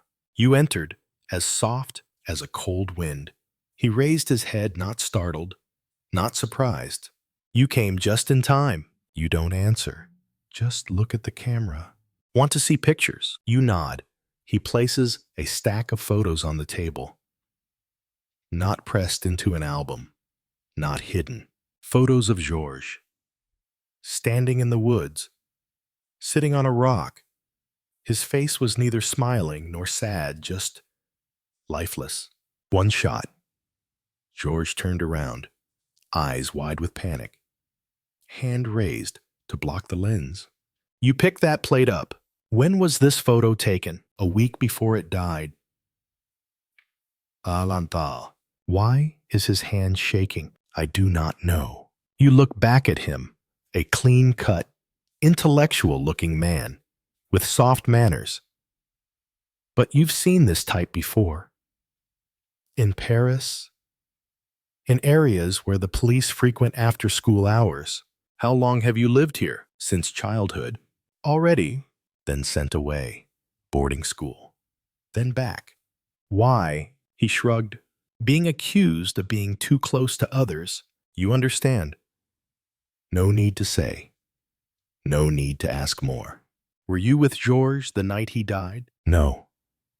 But I saw him this afternoon. He wanted to go home. I told him to stay in the woods. It was cold. You put the photo down. Ask softly, have you ever touched the boy? He smiled. The smile that made you want to pull out your gun. No, but I have thought about it. The silence in the room thickened like damp smoke. You didn't ask any more questions. You just looked at him. I didn't kill it, Maigret, he said, using his friend's name for the first time. I just let it die, like they all did. You nod. No denial. No forgiveness. Because you know, George's death was not just an act. It was the result of indifference, coldness, distortion, a silent complicity. You returned to the station around midnight.